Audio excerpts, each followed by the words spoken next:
What do you do when your family kicks you out and your husband hands you divorce papers? Emily never expected it. One moment she was living her life as a housewife, the next, her in-laws were kicking her out, and David, her husband, was handing her divorce papers. But in a strange way, it felt like an opportunity, a chance for her to finally take control. Stay tuned to see how Emily turns this situation around, and don't forget to subscribe for more gripping stories. I hate everything about you. Huh? What do you mean? I only live with my own family, so leave right now. To my shock, my in-laws made the decision to kick me out. Even David, my husband, calmly handed me divorce papers. I've already filled out my part. Hurry up and sign the papers. I hadn't expected this, but in a strange way, it felt like an opportunity. My heart was racing, but I signed the divorce papers without hesitation. My name is Emily. I'm 34 years old, and I've been a housewife for 5 years. Married to David, we had no children and had lived alone together for all these years. David had always worked at a company with horrible conditions, long hours, early mornings, late nights. I could see how it wore him down, mentally and physically. It bothered me, so I started looking for ways to help. I found small jobs that I could do from home, like data entry, earning just enough to cover a part-time job salary. But I didn't stop there. I dove into video editing, learning on my own, slowly building up a steady stream of clients. As I gained experience, I started saving money, and soon after, I began investing. My days were filled with studying, managing investments, and working on video editing projects. The routine wasn't easy, but it was rewarding. I was starting to see the money flow in, especially from the investments. David didn't know how much I was earning, but I could tell he was struggling. One evening, I decided to bring it up. I could cover the rent, I said, trying to ease his burden. You shouldn't have to keep working at that place with such terrible conditions. He blinked at me, confused. No, our finances are fine. You only earn pocket money from your video editing, right? I nodded, but the truth was far from that. Actually, I've been doing well with investments. I have enough to take the load off. You don't need to keep forcing yourself into that job. David's expression softened, a trace of disbelief flickering across his face. Really? Yes. I'm so grateful for everything you've done. You deserve better than that job. A wave of relief washed over him. He smiled and told me he'd submitted his resignation letter to the company. I felt proud. He had worked so hard, and now things were going to get better. At least, that's what I thought. But that's when everything started to unravel. David was free from the job that drained him, but something shifted. As the days passed, he seemed distant. The spark in our marriage that had once been so bright slowly faded, replaced by silence and tension. I didn't understand it at first. He seemed to resent me, even though I had helped him make the decision to leave. It didn't take long for the cracks to show. The more I tried to reach out, the more he pulled away. And that's when I realized the changes I'd made helping with finances, trying to ease his burden, had only pushed us further apart. The truth was, I had thought I was doing what was best for us. But David didn't need a partner to take control. He needed someone to share the load with him, not do everything for him. I had changed our lives, but I hadn't realized the impact it would have on our relationship. The road ahead didn't seem as clear anymore. Hey, can we move in with my parents? Huh? Well, wait a minute. Do you mean that we're moving to your parents' house? You know that even if you change jobs, with my earnings, we can totally live like this together, so there's no need for us to go all the way to your parents' house. No, that's not what I mean. What I mean is we can rent a room in the new condo, and we are all going to live together. Huh? Take a look at this. With that, David brought a flyer for a recently built tower condo. Are you perhaps thinking of living there? I'm finally able to take good care of my parents by doing this.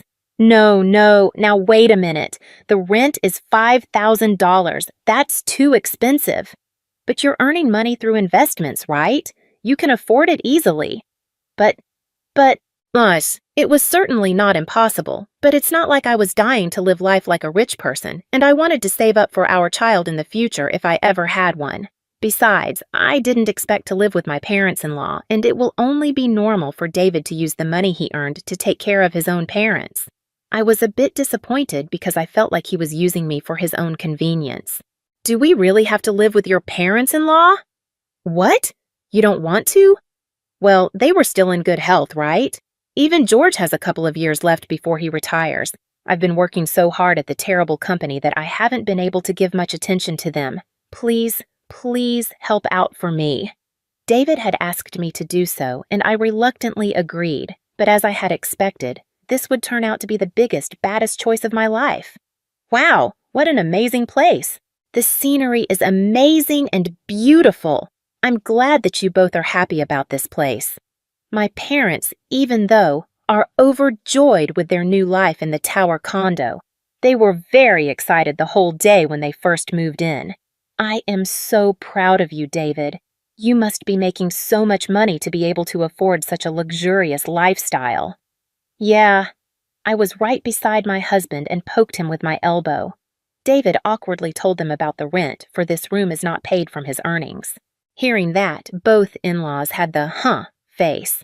Actually, Anne is the one who is earning the money from investments, and from her earnings, we're paying the rent.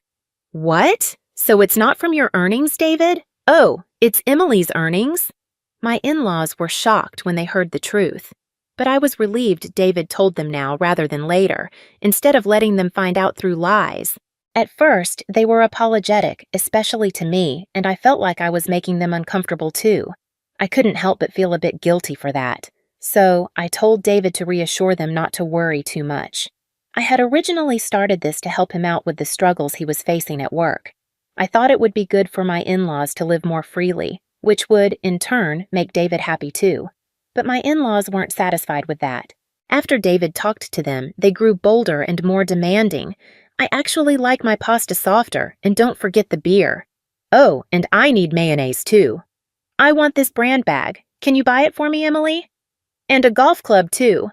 It felt like they saw me as nothing more than a money machine, someone who could earn a lot for them and be at their service.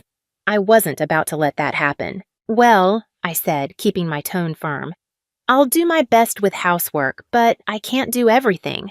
I want to be a good wife and take care of the chores as best as I can, but we need to be strict with money. If we're not, they'll just become spoiled, and I refuse to spoil my in-laws.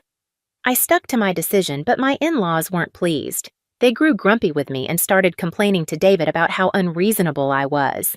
Why is she always at home? She says she makes a lot of money, but I doubt it. I bet she's just gambling. I can't believe she has the nerve to show her face when she's just been lucky, pretending like she's all that. It seemed that's what they'd been saying to David behind my back. Meanwhile, David had changed jobs, opting for one that paid less but didn't require overtime.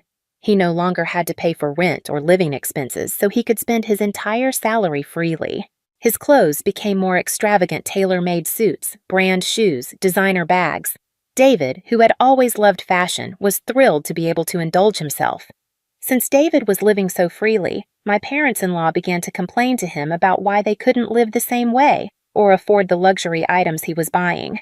And of course, David turned to me, telling me I should go buy things for them as part of taking care of them, but I refused. If you want to take care of them, why don't you do it? You've been using your salary freely, so you should be able to spend it on them.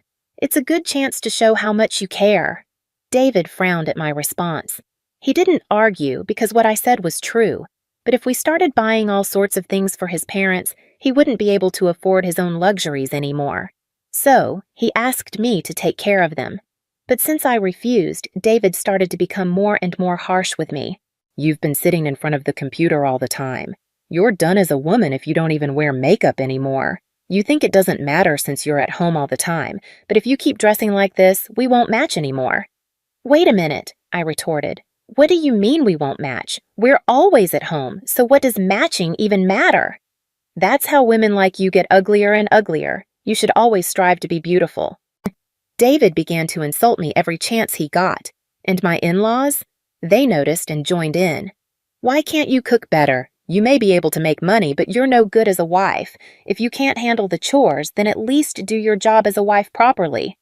Both my in-laws started to pile on the criticism, and honestly, I was fed up.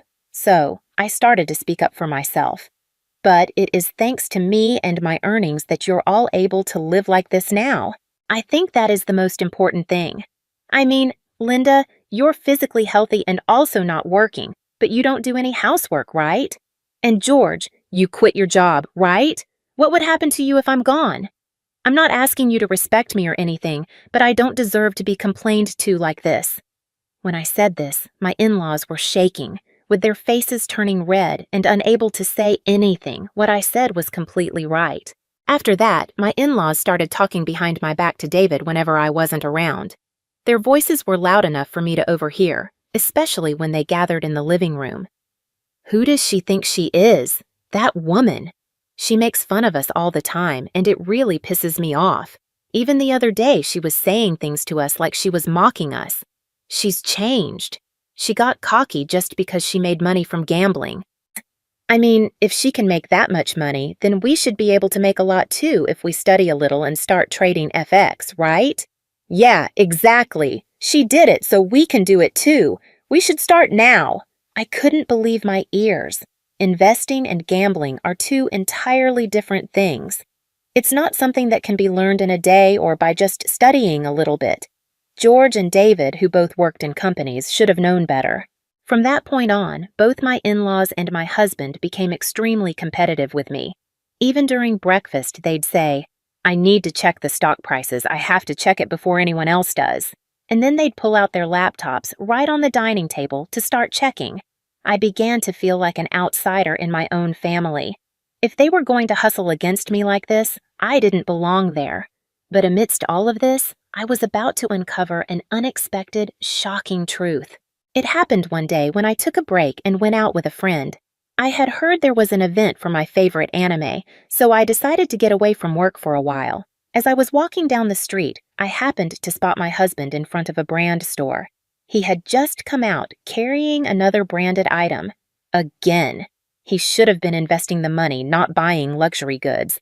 I stood there staring at him, thinking this to myself, when suddenly a young woman appeared from behind him. She wrapped her arms around him. My heart dropped. Panic surged through me. I ducked into the shadows with my friend, quickly pulling out my phone to take photos. I couldn't believe what I was seeing. I knew things weren't great between David and me, but I never imagined it would be this bad. I had always believed, despite our issues, that he loved me as his wife. But I was wrong. David wasn't just neglecting me, he was having an intimate relationship with another woman. Not with me, but with her. It felt like something inside me broke. The thought of being with a man like that, of living with his parents, someone who treated me like this, was unbearable. From that day on, I started looking for my own apartment, a place where I could live for myself. I stopped caring for my in-laws. I stopped doing any housework. Why should I? They had never appreciated me, and now, with everything I had learned, I was done. My in-laws were furious. David was furious. Then one day, they summoned me. "What with your attitude lately? Every single thing you do or say makes me angry. You were too cocky for a wife. Mom and Dad are right. You're getting a little carried away." And Linda started to raise her voice.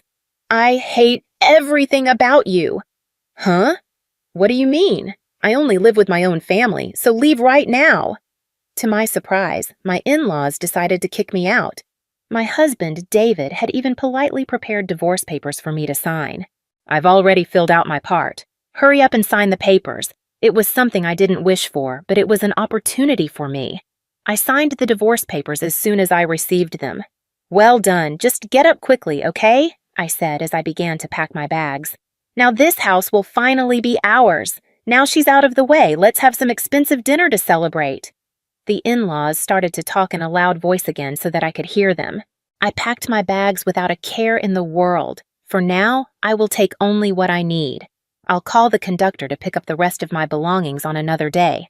As I said this, my in-laws looked at me with a victorious look on their faces and laughed and said, "Do it as fast as you can."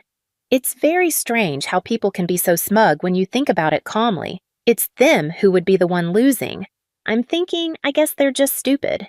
Well, anyways, I will prepare and get ready to show them what hell is. I went back to my parents' house for the time being.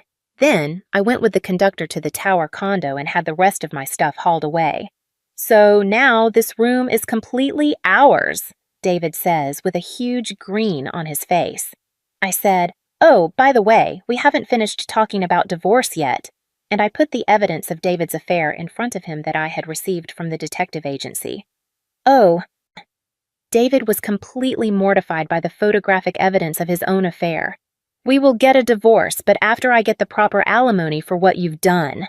My parents-in-law had no idea that their own son was having an affair, and their faces were pale. "No, no way. How come you know about my affair? You just thought that you wouldn't get caught because I was always home? You weren't an idiot for walking around town with her arms around you confidently. Let's talk about the rest through our lawyers." My in-laws interrupted me when I said that. "David, ignore what this woman says because we have a shot of getting back at her. You're right." What did she mean by having a shot of getting back at me? Then David says something that surprised me. "If I invest about $50,000 in margin trading, that's hundreds of thousands of dollars all at once. You are in big trouble if you gamble like that. I was about to advise them but decided not to because you make mistakes. You gain knowledge and practical ways to invest. It will be expensive, but a good way to learn for David and his parents. I hope it all goes well." I said this and headed for the front door to leave the house. They all went out of their way to follow me and said, "Now I want to be disrespected by you, and I'll be more successful than you." I ignored them and went straight out of the house and back to my parents' house. Later, through my lawyer, I filed a claim for alimony against my husband and his mistress. I made it clear that David was to blame, and there would be no division of property. According to my lawyer, they looked like they could afford it, and to my surprise, they agreed to pay me the alimony in full, with no arguments about property. Maybe they had just closed a successful merchant deal, I thought. But apparently they hadn't, and instead planned to settle the alimony first before doing so. For my part, I was grateful I didn't have to pay them a dime. The alimony came through quickly, and I decided to invest the money. Thanks to my wise investments, I was able to earn even more and save up again. I moved into a simple apartment, no need for a fancy tower condo. It was just a regular place, but it was mine, and it was all I needed. From that point on, I spent my days living freely, just as I wanted. Then, out of nowhere, my ex-husband contacted me. Thinking I had forgotten to block his number, I reluctantly answered. "Hello?" And, "Help me." "What happened?" "I screwed up big time with immersion trading. I'm $50,000 in debt. I'm completely sunk." "Oh, what a disaster! How did you manage to gamble like this, especially after all those years of winning?" He sighed. "For the record, it wasn't gambling. I studied it properly, made calculations, predictions. I invested smartly. You can't just invest like you're playing the lottery and expect to win." "Unbelievable. And now, please, please come back. If this continues, we're going to lose the contract for the $5,000 tower condo. That's the best outcome, don't you think? You know, because you can't afford it on your earnings. My parents aren't convinced, and they're going to pressure me to do another round of merchant trading." "Oh dear, you better stop them. But that's no longer my concern. It's your job to deal with your parents now. Goodbye." "Hey," he called, but I had already hung up. Later, our mutual friend told me that David's parents, despite his pleas, went ahead with another round of merchant trading. It failed again, adding another $30,000 in debt. And of course, their beloved tower condo was rented under David's name. This wasn't a win for me at all. David and his family were now buried in debt, with David pouring all his income into repaying it. His mistress, unsurprisingly, abandoned him. He had to work from morning till night, living the same miserable life he had before. His parents? They were also working nonstop to pay off their debts. It was exactly what they deserved, and I had zero sympathy for them. At the end of it all, they finally understood the reality of investments. Too bad it didn't matter anymore. They wouldn't have the resources to invest again in the future. On the other hand, I continued to make money through investments. I had earned enough that I no longer needed to work. From now on, I planned to focus on my hobbies and enjoy a comfortable, semi-retired life. It made me wonder, why do men always look down on their wives, thinking they're more capable than we are? It seems to me that supporting a wife who knows how to make money would lead to a much happier marriage. But David? He was just another man who cheated on his wife, an idiot who couldn't control himself. I'm so glad I left him. I hope he regrets everything and that I can enjoy my own life in peace and retirement. What do you do when the person you loved, the one you thought you could count on, turns out to be the very one dragging you down? When the same person who was supposed to be your partner in life becomes a burden, using you and then betraying you? Emily spent years believing that by helping her husband, David, she was doing the right thing. She worked hard, built a career, and even covered their expenses so he could leave his toxic job. But in return, all she got was resentment, distance, and eventually betrayal. The turning point came when David, instead of being grateful, asked her to continue supporting his parents while he indulged in luxuries on her dime. The final straw came when Emily discovered David's affair. That moment shattered the illusion of their marriage, but instead of wallowing in despair, Emily took action. She walked away, filed for alimony, and built a life for herself. Now she's thriving, using the money she earned wisely and living life on her terms. But what about David and his family? They're drowning in debt, forced to face the consequences of their actions. David is left struggling in the same miserable job, while his parents, who had relied on Emily's generosity, are now paying the price. So, what do you think? If you were in Emily's shoes, would you have stayed or walked away sooner? Do you believe it's possible to build a healthy relationship where both partners truly support each other? Let's talk about it in the comments. And if you enjoyed this story, don't forget to like, subscribe, and stay tuned for more.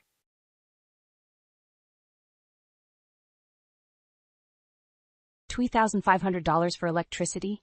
This is insane, Brian. We've been cutting back on everything to save money. Something's definitely wrong, I said, waving the bill in front of Brian's face, my voice trembling with frustration. He sighed, looking up from his phone just long enough to roll his eyes. You probably left the oven on. I told you not to bake every day. I clenched my fists. No, I make sure everything's turned off. There's something bigger going on here. I glanced out the kitchen window toward the old tool shed. It had been years since anyone had used it for anything but storage. Brian stood up, lazily stretching his arms. You're overreacting, Liv. It's just a bill. Just a bill? I snapped. We're wasting money we don't have, Brian. We need to figure this out. He shrugged and walked toward the living room, where the TV was blasting some reality show I never liked. I'll look into it tomorrow. Anger boiled inside me as I glared at him. Tomorrow? This can't wait. We need to check now. Brian flopped onto the couch, flipping channels without a care. Fine. I'll look at the breaker box later tonight, okay? Later. It was always later with him. I stormed out the back door and towards the tool shed, flashlight in hand. The chilly Ohio evening did nothing to cool my temper. Once at the shed, I jiggled the rusty lock open and scanned the interior. Cobwebs hung from the rafters, untouched tools littered the workbench, and the faint hum of electricity caught my ear. I followed the sound, shining the flashlight into dark corners, until I found a run of wires leading from the exterior wall. My heart pounded as I traced the wiring back outside. I needed answers, not more questions. By the time I got back inside, Brian was asleep on the couch, typical. I grabbed my coat and headed out to the breaker box next to the house. The wiring setup looked standard at first glance, but something was off. Closer inspection revealed a secondary line trailing from it, leading underground towards the tool shed. Brian, I hollered, but he didn't stir. Typical again. Frustrated, I stomped back inside and grabbed him by the arm. Come with me, now. What's your problem, Liv? He mumbled, rubbing his eyes. I dragged him outside, pointing at the wiring. Explain this. He stared at it, silent. I don't know. Maybe it's been like that forever. No, Brian, this isn't normal. I want to know what's going on in that tool shed. We trudged back to the shed in silence, the moonlight our only guide. With the flashlight scanning every nook, I felt like a detective on a crime scene. When we reached the shed, I flicked the lights on, and Brian looked genuinely bewildered. Come on, Liv, let's go back inside. We'll call an electrician tomorrow. Brian, stop delaying. We need to figure this out. I insisted, reaching for the plug that connected the tool shed to the main house. As I yanked it out, a sudden uproar of voices spilled into the quiet night. It wasn't just the hum of electricity, it was the TV inside the tool shed. We both froze. Brian's jaw tightened, and I could see panic flickering in his eyes. You've been watching TV in here? While we can't even afford our bills? I was beyond furious. But before Brian could answer, the shed door burst open, and there stood Paula, Brian's mother, her eyes wide with surprise. She marched past us, muttering something about her favorite show. "Mom, what are you doing here?" Brian asked, bewilderedly. Paula glanced back in a hurry to return to her program. "Just catching up on my soaps. What's it to you?" As she disappeared back into the shed, Brian avoided my gaze, shuffling his feet in the dirt. "Brian, this bill isn't from some oven I left on. It's from your mother hiding out in the shed and watching TV every night. This isn't just carelessness. It's deceit," I said, shaking with anger. For the first time, Brian looked genuinely cornered, and in that moment I knew this was only the beginning. The next morning, the tension in the house was thick enough to cut with a knife. I found Brian in the kitchen, sipping his coffee and staring out the window. His silence was almost worse than the arguments. "Brian, we need to talk about this," I said, my voice firm. He looked at me, his eyes tired and distant. "What more is there to say, Liv? Mom's been watching TV in the shed. Big deal." I slammed my hand on the counter. "It's a huge deal! We're struggling with bills because of this. You knew and didn't say anything." He sighed heavily. "I didn't think it was such a problem. She's lonely since Dad passed." I shook my head in disbelief. "Lonely or not, this isn't right. We need to discuss how to handle this situation." At that moment, Paula waltzed into the kitchen, her usual brisk self. "Good morning, you two. Lovely weather today, isn't it?" she said, completely ignoring the tension. I took a deep breath. "Paula, we need to talk about the tool shed." Her eyes narrowed slightly. "What's there to talk about?" I looked at Brian, but he avoided my gaze. "The electricity bill is through the roof because you're living in the shed, Paula. We can't afford this." She stiffened, her jaw set. "Living in the shed? I'm simply enjoying some peace and quiet. Besides, I have nowhere else to go." Brian cleared his throat. "Mom, we were thinking maybe you should move closer. There are a few places nearby we could look at." Paula's eyes widened. "What? I can't just up and move. This is my home, too." "No, Paula, it's our home. Brian and I took it over after my parents passed. You moving in without asking is affecting us," I said, trying to stay calm. Brian shifted uncomfortably. "We need to find a solution, Mom, something that works for all of us." Paula crossed her arms, defiant. "Do you expect me to just pack up and leave? Where do you want me to go?" A long silence followed. Finally, I spoke. "There's a small property down the road. It's close enough so we can help if needed, but gives everyone their space." Paula scoffed. "And how am I supposed to afford that?" I glanced at Brian, feeling the weight of the situation. "We can help you sell your current place, use that money to buy something new nearby." Brian finally looked at his mother.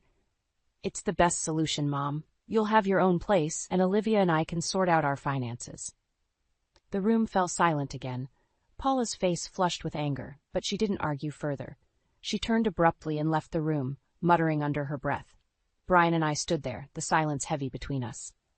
"This isn't over, Brian. We need proper boundaries here," I said quietly. He nodded, looking deflated. "I know, Liv. Let's take it one step at a time." I watched as he walked away, feeling a mixture of relief and dread. This was just the beginning of untangling the mess our lives had become. But for now, it was a step towards reclaiming some control. The days dragged on, and the tension in the house didn't get any better. Brian's work hours grew more erratic, and his late-night absences left me both suspicious and worried. One evening, I found myself pacing the living room, glancing at the clock. It was past midnight when I heard the sound of the bathroom door opening, a sound I'd grown used to but couldn't ignore. I walked up to the bathroom door, noticing the bathroom lights still on and toilet paper running low again. Something wasn't adding up. Curiosity getting the better of me, I stayed by the door, listening. There were strange mutterings inside, almost as if two voices were speaking. I knocked lightly. "Brian?" No answer came. I opened the door a crack, peeking in, but found nothing unusual. The room was empty. Confusion crept in, making me more determined to figure out what was happening under our roof. The following day, I spoke to Brian about his odd work hours. He was sliding on his jacket, ready to leave. "Brian, why are you coming home so late these days? You never used to work these hours." He shrugged, not meeting my eyes. "Just lots of projects at work, Liv. You know how it is." You don't even tell me when you're coming back. It's not just about work, is it? I pressed. His face hardened. You're being paranoid, Liv. I've got enough on my plate without you grilling me. Anger and hurt flashed through me. Paranoid? Do you think I haven't noticed the extra toilet paper being used? Someone is here when you're not, Brian. He turned away sharply.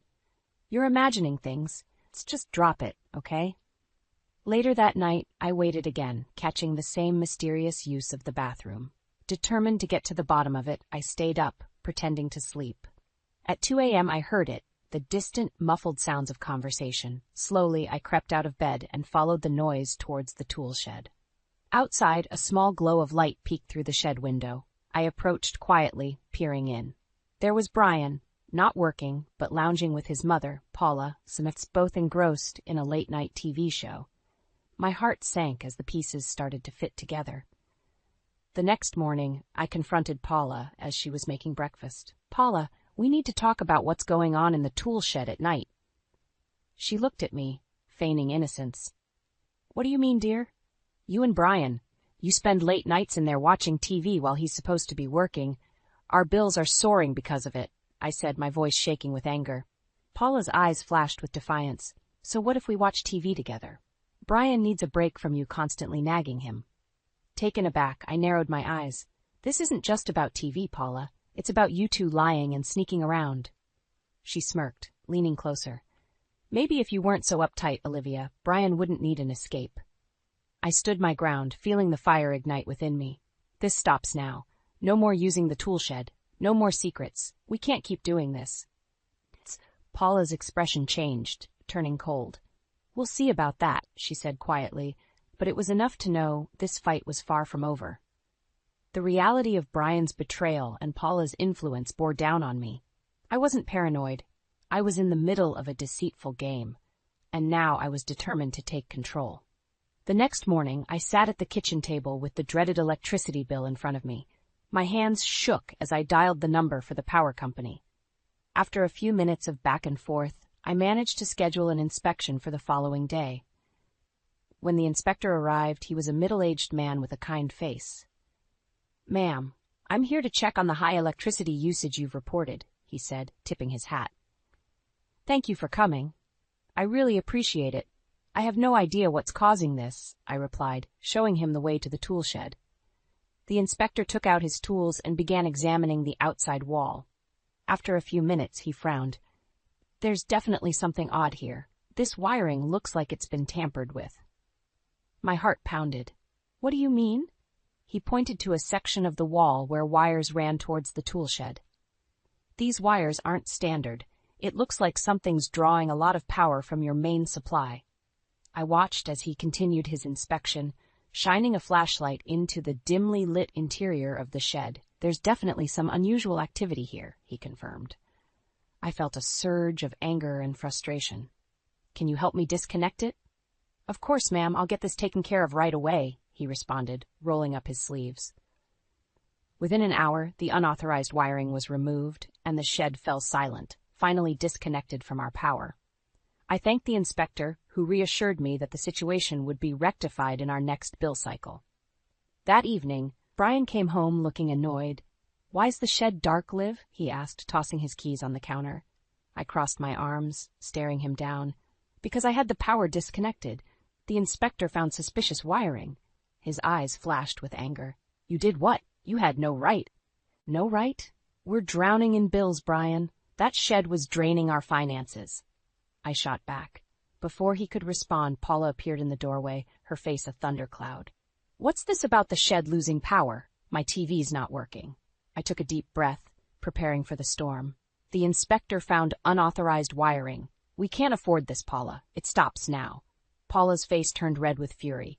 You think you can control everything, don't you, Olivia? This is my son's home, too. You can't just decide these things. It's not about control, Paula. It's about our family's well-being. If you won't respect that, I'll take steps to make sure it's enforced, I replied, my voice unwavering. Brian stepped in, raising his hands. Everyone just calm down, all right? We'll figure this out. But Paula wasn't having it. She turned to Brian, eyes blazing. Your wife is ruining everything, Brian. You need to put your foot down. Mom, I've already told you we need to reduce our expenses. Brian said, but his voice lacked conviction. You're just as much a part of this household, she hissed at me, ignoring her son's half-hearted protest. I am, Paula, which is why this can't continue, I responded, my patience wearing thin. Paula scowled. This isn't over, Olivia, not by a long shot. As she stormed out of the room, I felt a mix of relief and dread. I had won this battle, but the war was far from over. And now, deep down, I knew the next steps would be the hardest. The following days were cold and silent. Brian avoided me more than usual, and Paula hardly left her room. In the evening, I decided enough was enough. I marched into the living room where Brian was mindlessly flipping channels. Brian, we need to talk. Now, I said, standing in front of the TV. He sighed and turned off the TV. All right, what is it? We can't keep living like this under a cloud of deceit and stress. We need to address the tool shed situation once and for all. Come with me, I demanded, leading him outside. As we stepped into the chilly night, Brian followed reluctantly. I led him to the tool shed and opened the door. Look at this, Brian. Look at what you've turned our home into. Brian stood at the entrance, his face shadowed. I don't see the big deal, Liv. It's just a shed. Just a shed?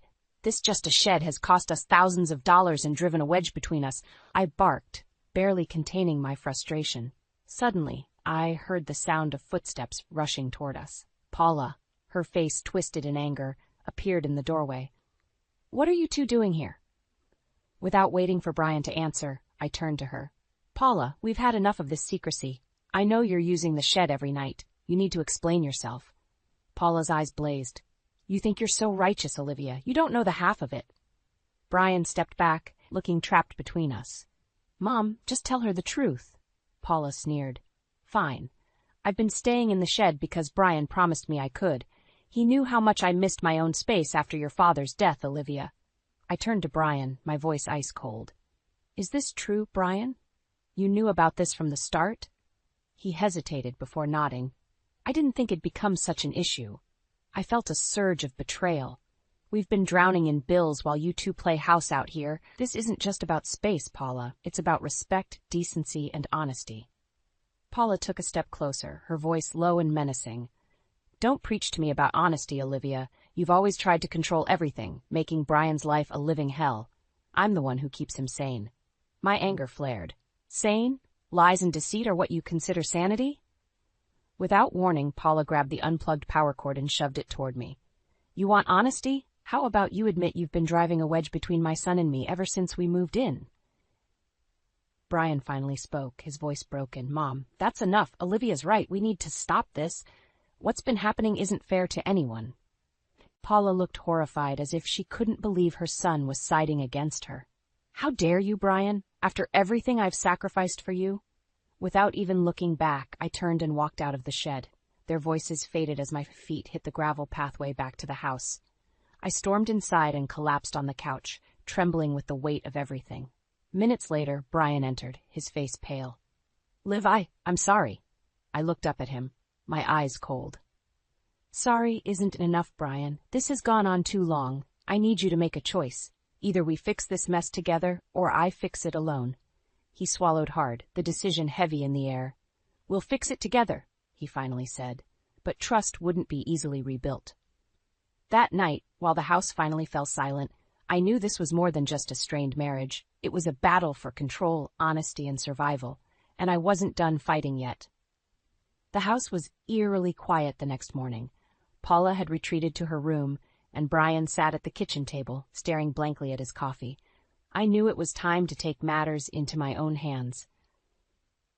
I started searching the house, room by room, for any equipment or clues that hinted at further deceit.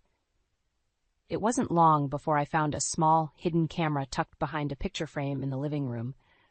My heart raced. This wasn't just about the tool shed. This was about control and surveillance. I marched into the kitchen, holding the camera. Brian, what is this? He looked up, his eyes widening with shock. Liv, I swear, I didn't know about that. I slammed the camera on the table. More lies, Brian? How much of our life has been recorded? Paula stormed in, her face flushed with anger. I did that. I needed to keep an eye on things while you were busy being judgmental and controlling. I turned to her, fury in every word. Surveillance in my own home? How dare you? Paula squared her shoulders unfazed. I did what I had to do to protect my son. I took a step closer, my voice low but sharp. Protect him or control him? You've overstepped your bounds, Paula. This is unacceptable. Brian stood up, trying to mediate. Mom, this has gone too far. Olivia's right. You can't spy on us. Paula looked at Brian, betrayal in her eyes.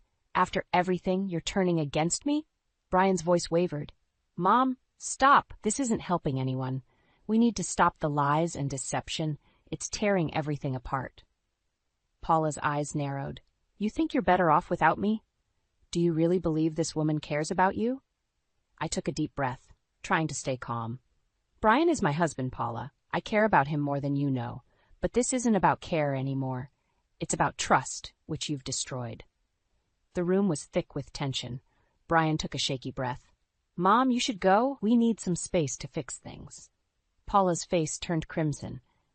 You're choosing her over me? After everything I've done for you? Brian's voice steadied.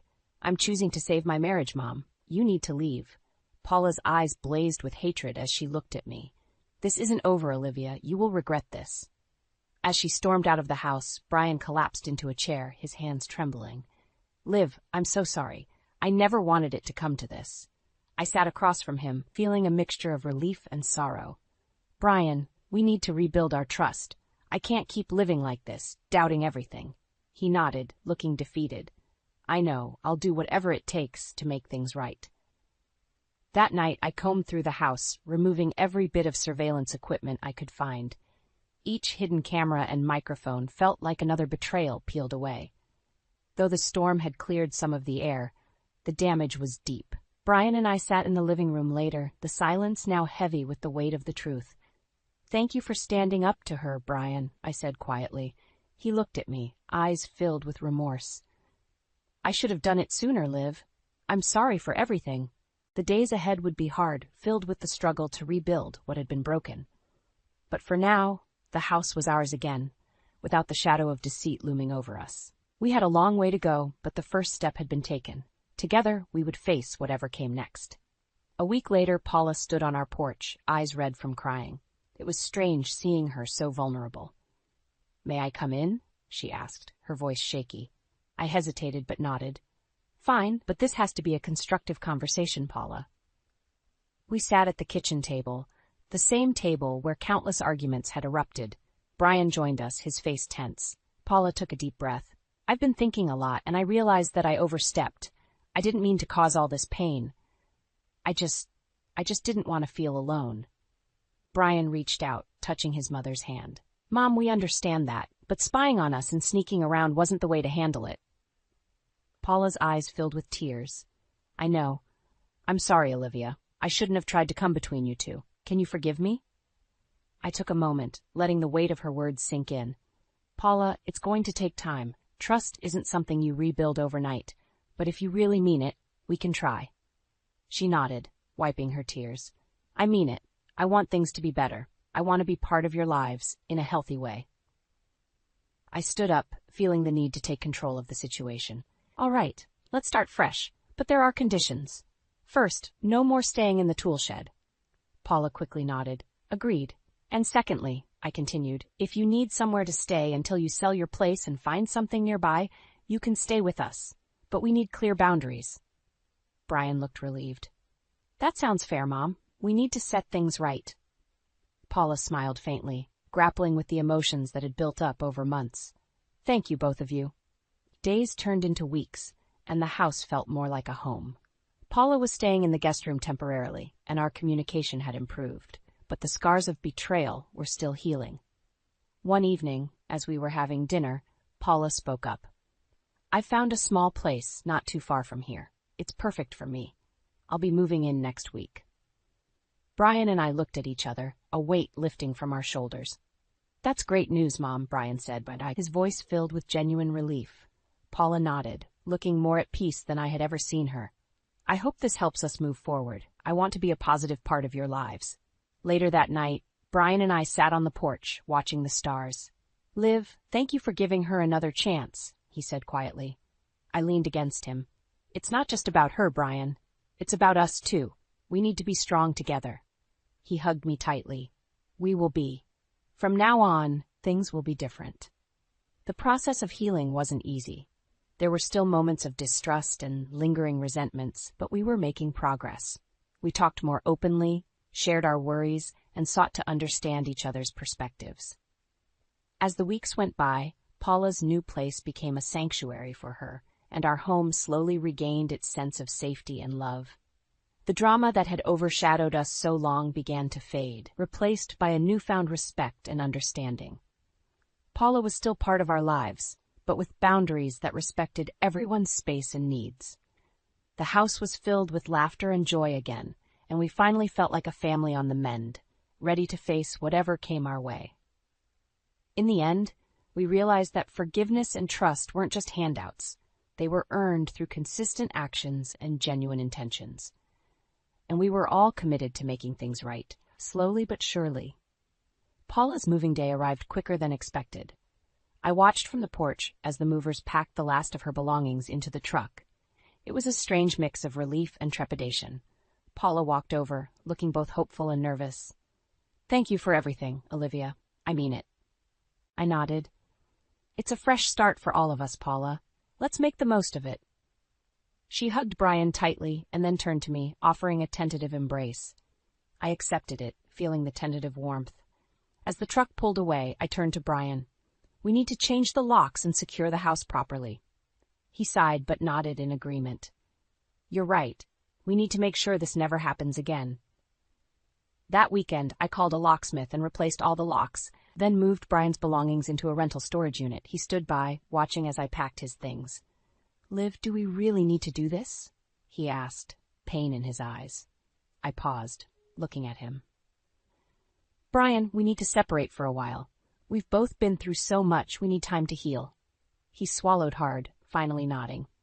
"I understand. Whatever it takes to make things right." The next day, I handed him the keys to the storage unit. "You can stay there until you find a place. We'll talk about the rest later." Brian moved his things without protest, leaving the house feeling both empty and free. The separation was hard, but necessary. I needed space to think, to breathe, to figure out what came next. I changed the house's interior, making it my own again. Fresh paint, new furniture arrangements, and the removal of all surveillance equipment helped reclaim my space. It felt like an act of defiance and liberation. A week later, I filed for divorce, demanding alimony. When I handed Brian the papers, he looked broken, yet resigned. "I didn't want it to come to this, Liv," he whispered. "Neither did I replied, my voice steady, "but we need to move forward separately." The court proceedings went smoothly, and soon enough Brian was legally out of my life. It was bittersweet, but I knew it was for the best. Meanwhile, Paula began renovating the tool shed into a livable space. She worked tirelessly, and I saw her determination to make things right. One afternoon, she invited me over to see her progress. As we walked through the tool shed, which now looked more like a cozy studio, Paula spoke softly. "This is my new beginning, Olivia. I want to thank you for giving me this chance." I looked around, impressed by her efforts. "It's looking great, Paula. I'm glad you found your own space." She smiled, a genuine warmth in her eyes. "And thank you for letting us start fresh, too." At home, the quiet evenings were a stark contrast to the chaos that once engulfed our lives.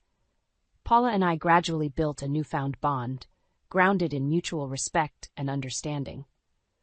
One day, as we sat on the porch enjoying the sunset, she turned to me. "You know, Olivia, watching our favorite shows together has become my favorite part of the day." I chuckled, surprised by how much had changed. "Mine too. Who would have thought?" We laughed, the tension of the past finally easing away. Despite all the turmoil, we had come out stronger. I found peace in the everyday routines, enjoying the small moments that felt truly mine. The journey from betrayal to liberation had been hard and painful, but in the end, it forged a new chapter filled with promise. Paula and I survived the storm and discovered that sometimes even the most unlikely alliances could lead to genuine harmony. Together, we had built something that neither of us could have foreseen, a challenging yet uniquely rewarding peace. And with that, I knew I was ready to face whatever came next.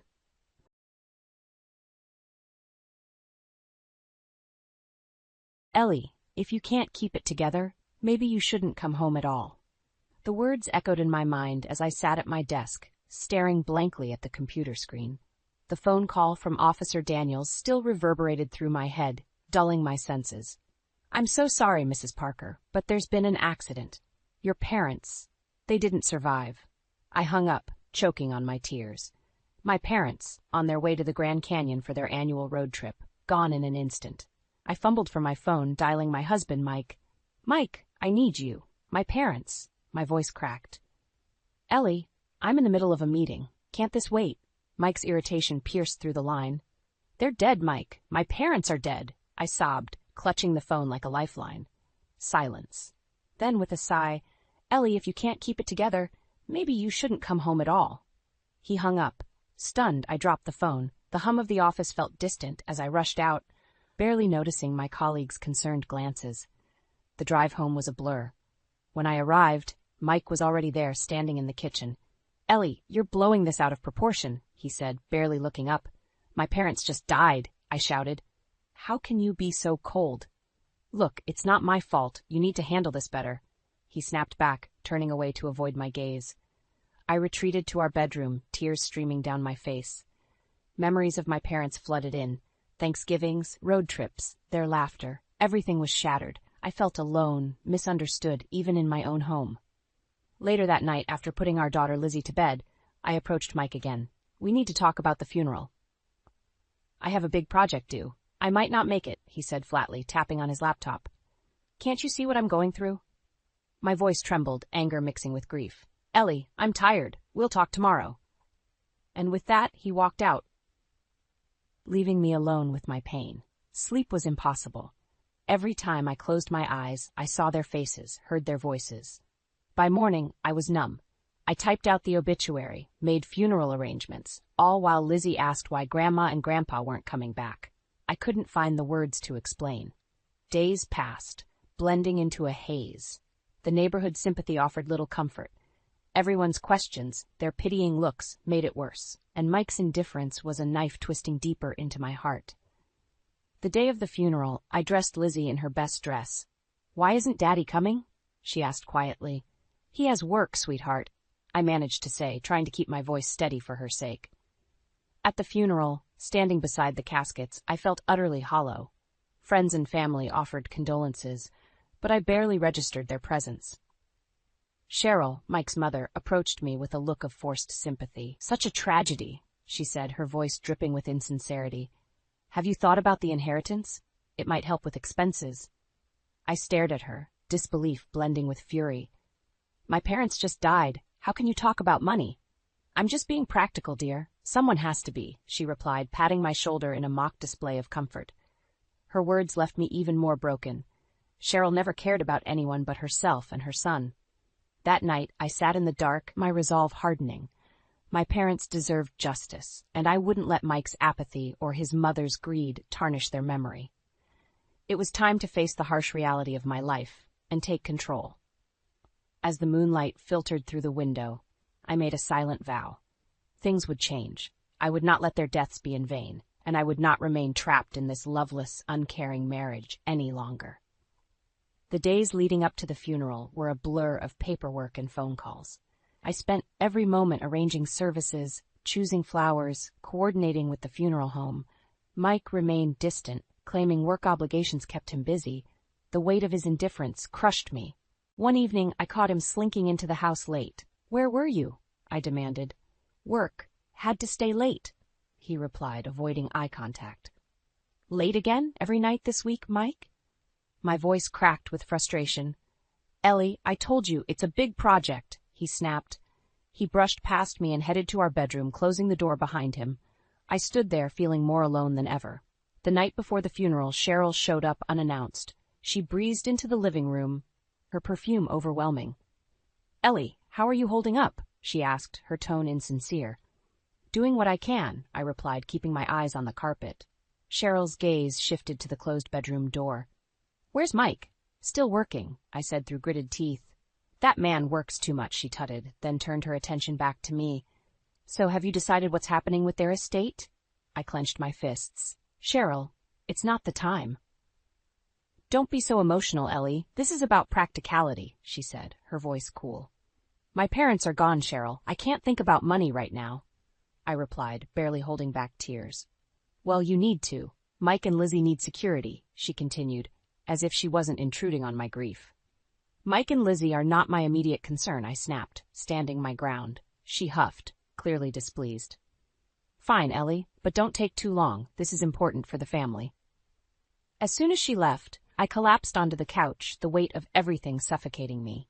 Mike's absence, Cheryl's greed, the loss of my parents. It was too much. I needed to stay strong for Lizzie, but my resolve was slipping. The funeral day arrived, gray and somber. I dressed in black, every motion robotic. Lizzie clung to my side, sensing the gravity of the day, even if she didn't fully understand. As we approached the church, Mike's car was nowhere to be seen. He had promised to meet us there, but the empty space felt like a slap. Inside, the service began. The minister spoke kind words about my parents, but all I could think about was Mike's empty seat. When it was my turn to speak, I choked back tears just looking at the sea of sympathetic faces. Afterward, at the reception, Cheryl approached again. You need to think about Lizzie's future, she said, cornering me by the refreshment table. I'm trying to get through today, I said, my voice breaking. Ellie, you're the mother now.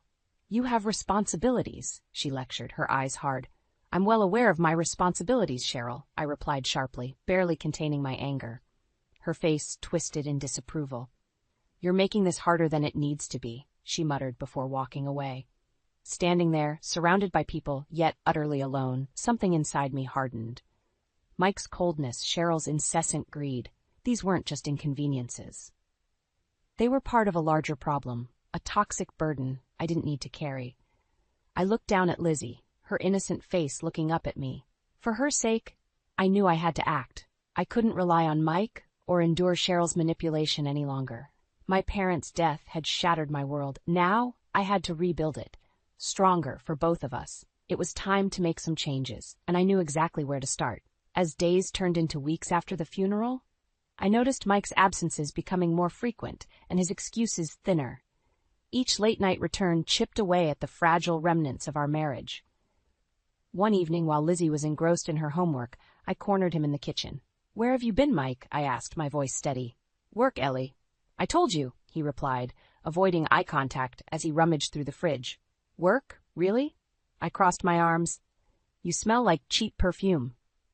He froze, then turned to face me, his expression hardening. You're imagining things. Maybe you should get help. I scoffed, fury boiling up.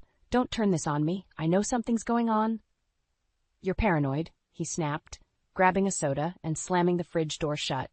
I watched him walk away, a decision forming in my mind. If he wouldn't come clean, I'd find out myself. I had to know the truth for my and Lizzie's sake. The next day I made a call to a private investigator.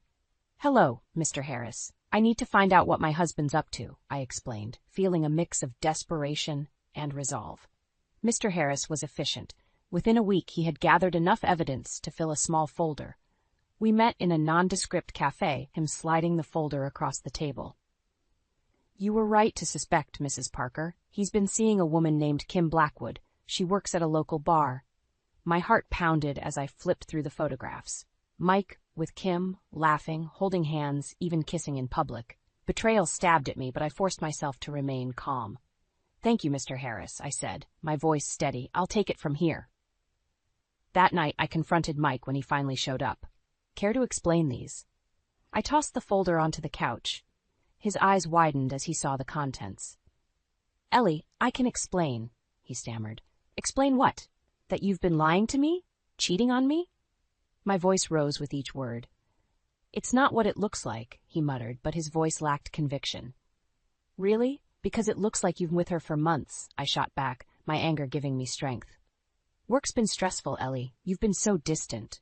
Don't you dare blame this on me. I interrupted, my body shaking with rage. You betrayed our family. You betrayed Lizzie. He opened his mouth to respond, but I cut him off. I want a divorce, Mike, and you're going to pay for what you've done. His face turned from guilt to anger. You think you can just take Lizzie away from me? I'll fight you on this. I have more than enough evidence. Any court would side with me, I said, standing tall. This isn't just about me anymore. It's about our daughter, and she deserves better. Mike stormed out, slamming the door behind him. I stood there, breathing heavily, the house silent except for the ticking of the clock.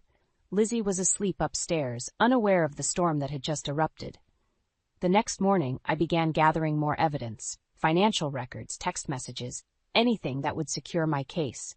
Each piece of proof was another step toward freeing myself and protecting Lizzie. I contacted a lawyer, determined to proceed strategically. "We have a strong case," the lawyer assured me. "With the evidence you've provided, we can ensure full custody and a hefty alimony. Your husband won't stand a chance." Hearing those words bolstered my resolve. This wasn't just about ending a marriage. It was about reclaiming my life and safeguarding Lizzie's future. I was ready to fight, and I wouldn't back down until justice was served. I sat in the lawyer's office, the divorce papers in front of me. My hands felt steady as I signed each page. My attorney, Mrs. Grant, gave a nod of approval. "We've got a strong case, Ellie. Present these to Mike and he'll realize he can't win." Leaving the office, I felt a strange mix of determination and dread. I drove straight home, needing to confront Mike immediately, armed with the legal documents and unshakable resolve. He was sitting on the couch, watching TV, seemingly oblivious to the storm brewing. "Mike, we need to talk," I said, standing in front of him, blocking the screen. He looked up, irritated. "What now, Ellie?" I tossed the papers onto his lap. "These. Sign them." He glanced at them, his face slowly turning red as he realized what they were. "Divorce papers? You've got to be kidding me." He stood up, towering over me. "I'm done, Mike. I want out. And I'm taking Lizzie with me," I replied, not backing down. His face twisted in anger. "You think you can just walk away and take my daughter? I'll fight this. I'll ruin you, Ellie. You'll never get custody." "I've got plenty of evidence to prove you're unfit," I shot back. "Your affair, your neglect, I'll make sure the court sees it all." He laughed, a cold, bitter sound. "You really think you can beat me? I'll drag you through the mud. I'll make sure everyone knows you're the unstable one. You won't have a leg to stand on." "Do what you want, Mike. I'm not backing down. Lizzie deserves better than this toxic environment." "You think you're some kind of hero?" "You're nothing without me, Ellie," he sneered. I felt a surge of anger. "I'm stronger than you think, and I'll prove it. Sign the papers, Mike, or I'll see you in court." For a moment we stood there, glaring at each other. Finally, he snatched the papers and threw them to the ground. "This isn't over, Ellie. Not by a long shot." I picked up the papers, my resolve strengthened by his threats. "We'll see about that."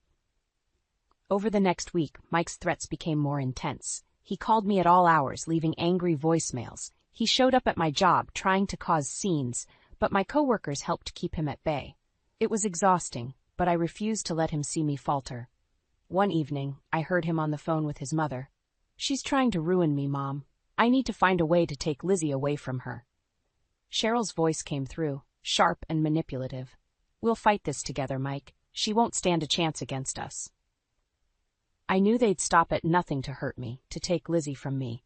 But I wouldn't let them. I had the support of my lawyer, my friends, and my undeniable evidence. I had to be strong for Lizzie. I called Mrs. Grant. "We need to proceed. His threats are escalating."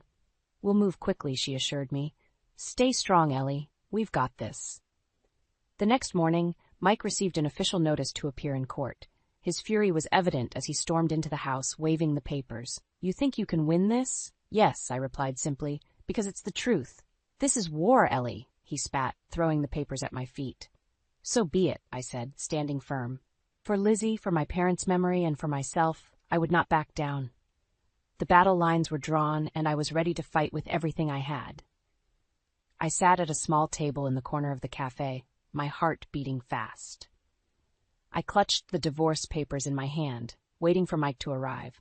The sounds of steaming milk and clinking cups filled the air, but I was focused on the door. When Mike finally walked in, his eyes locked onto me with a look of sheer contempt.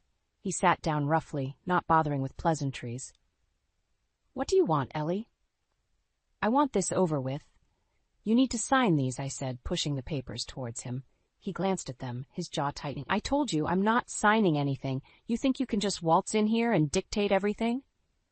"You had your chance, Mike. Now it's about protecting Lizzie and moving on." He sneered. "You're delusional if you think you're getting any money from me. And Lizzie?" Over my dead body. As he spoke, his boss Derek entered the cafe. Derek was heading to the counter when he recognized Mike and turned towards us, encouraged by visible intrigue. "Mike, what's going on here?" Derek asked, eyes shifting between us. Mike's face turned pale. "Nothing, sir. Just a family matter." "Looks like more than that," Derek said, his gaze narrowing at the sight of the papers on the table. "Ellie," Mike hissed, attempting to maintain his composure. "This isn't the place." I seized the moment. "Actually, it is. Mike, you've been lying and cheating for months. You've neglected your family and your job." Derek raised an eyebrow. "Is this true?" Mike stumbled over his words. "It's complicated. She's blowing things out of proportion." "No, Mike," I shot back. "You've been spending company time with your mistress, not on work projects." Derek's expression shifted from curiosity to cold anger. "Is this true, Mike? Sir, I can explain." Derek cut him off. "Save it. I've had my suspicions. Consider this your last day at the office." Mike's face turned red, his anger barely contained. "You can't do that."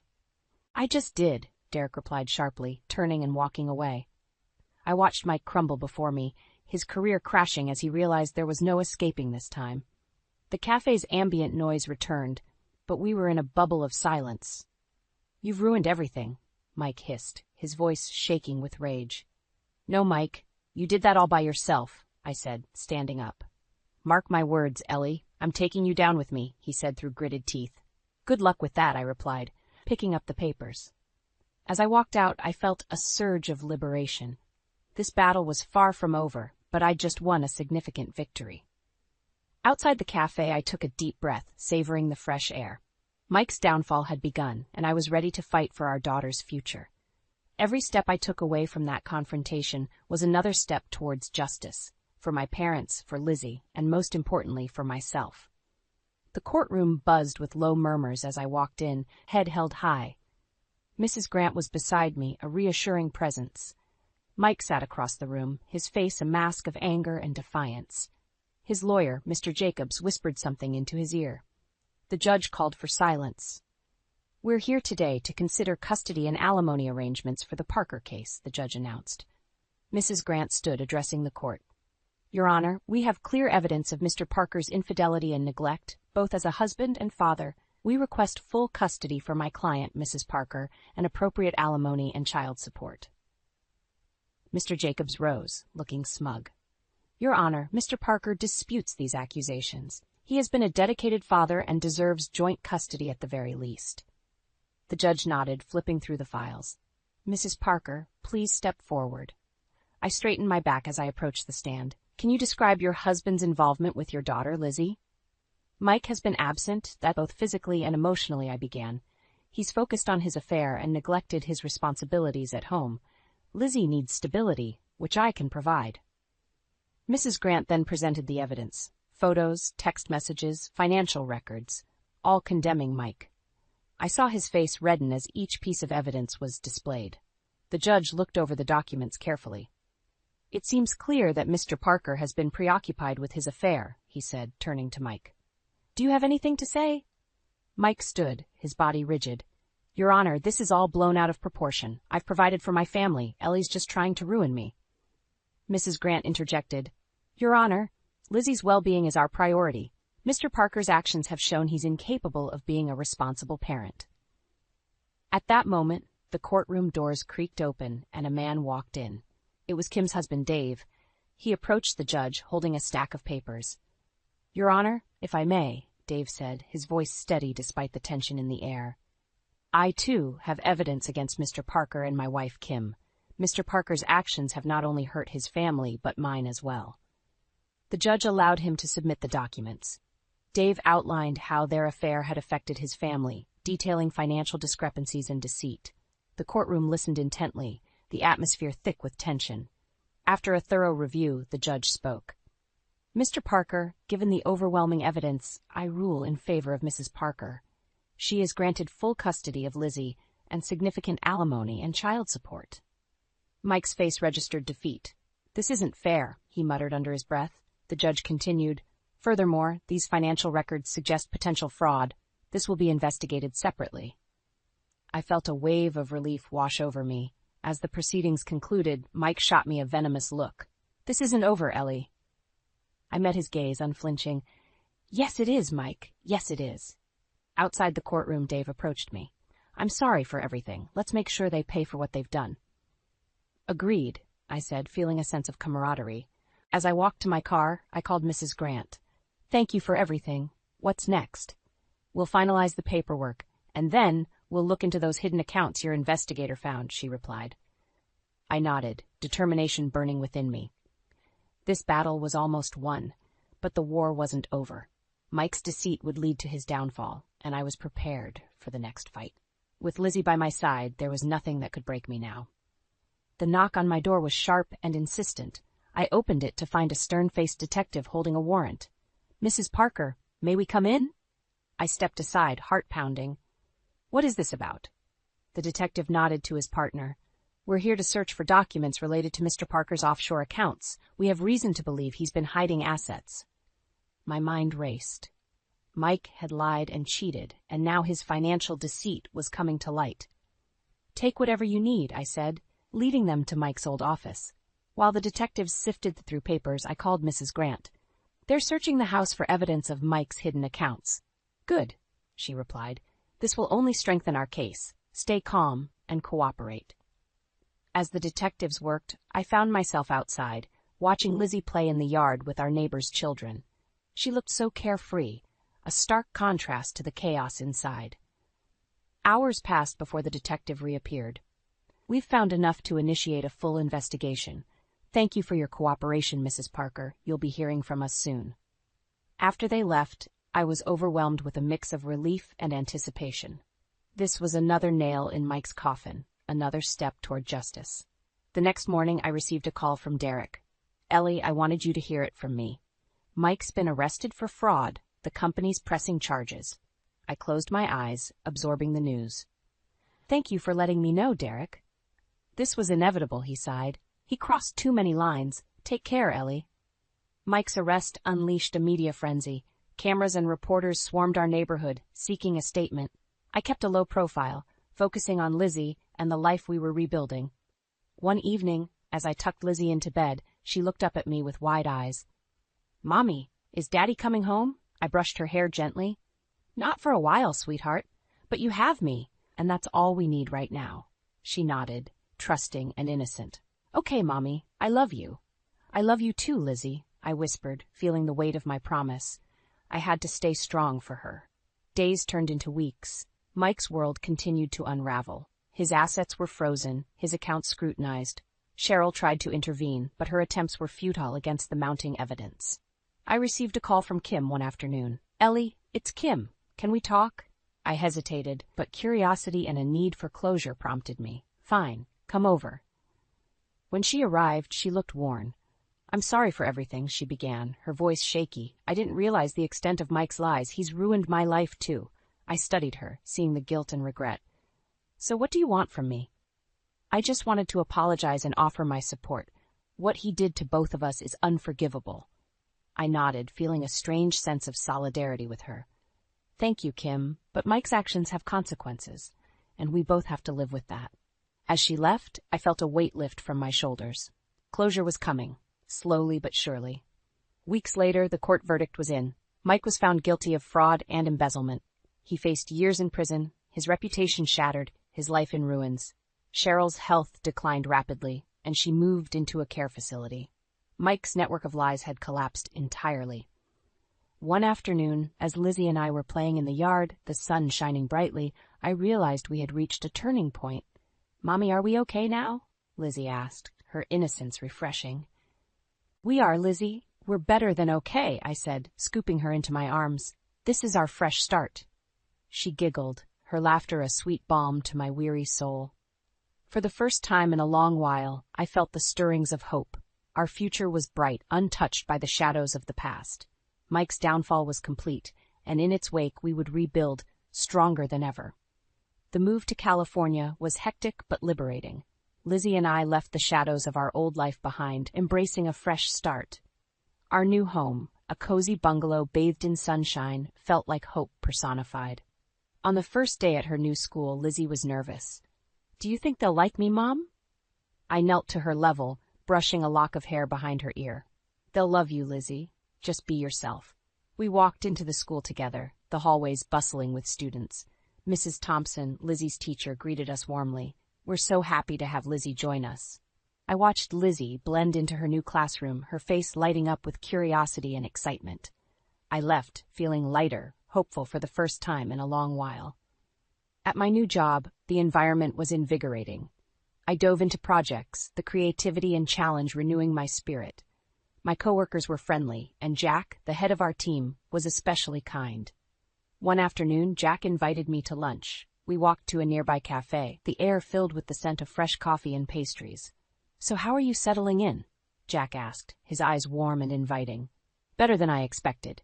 It's been a rocky year, but I feel like we're finally finding our footing," I replied. Jack nodded, his expression understanding. "New beginnings can be tough, but you seem strong. Lizzie's lucky to have you."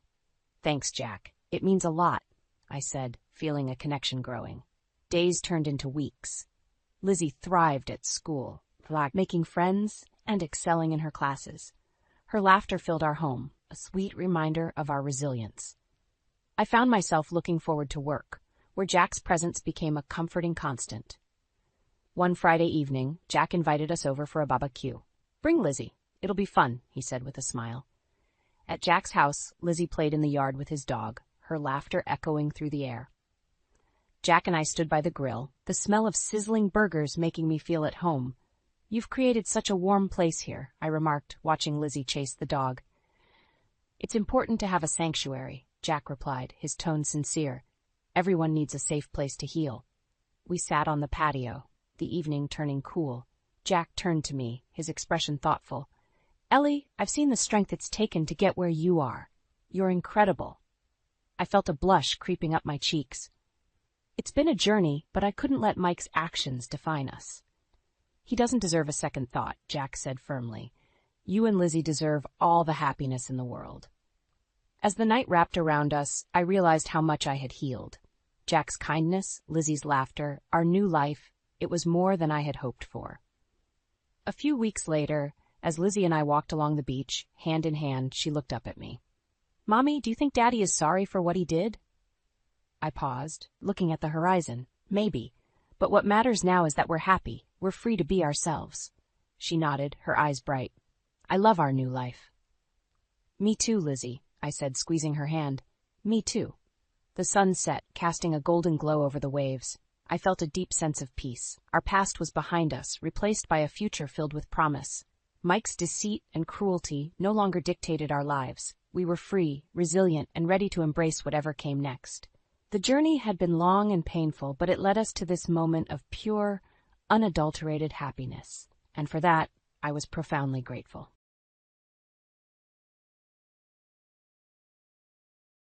"Matt, are you really going to miss the birth of your child just to close a deal?" "Deal's worth more than you're ever going to be, Stacy," Matt replied, his voice cold and detached as he fixed his tie. I stared at him, a lump forming in my throat. How did we get to this point?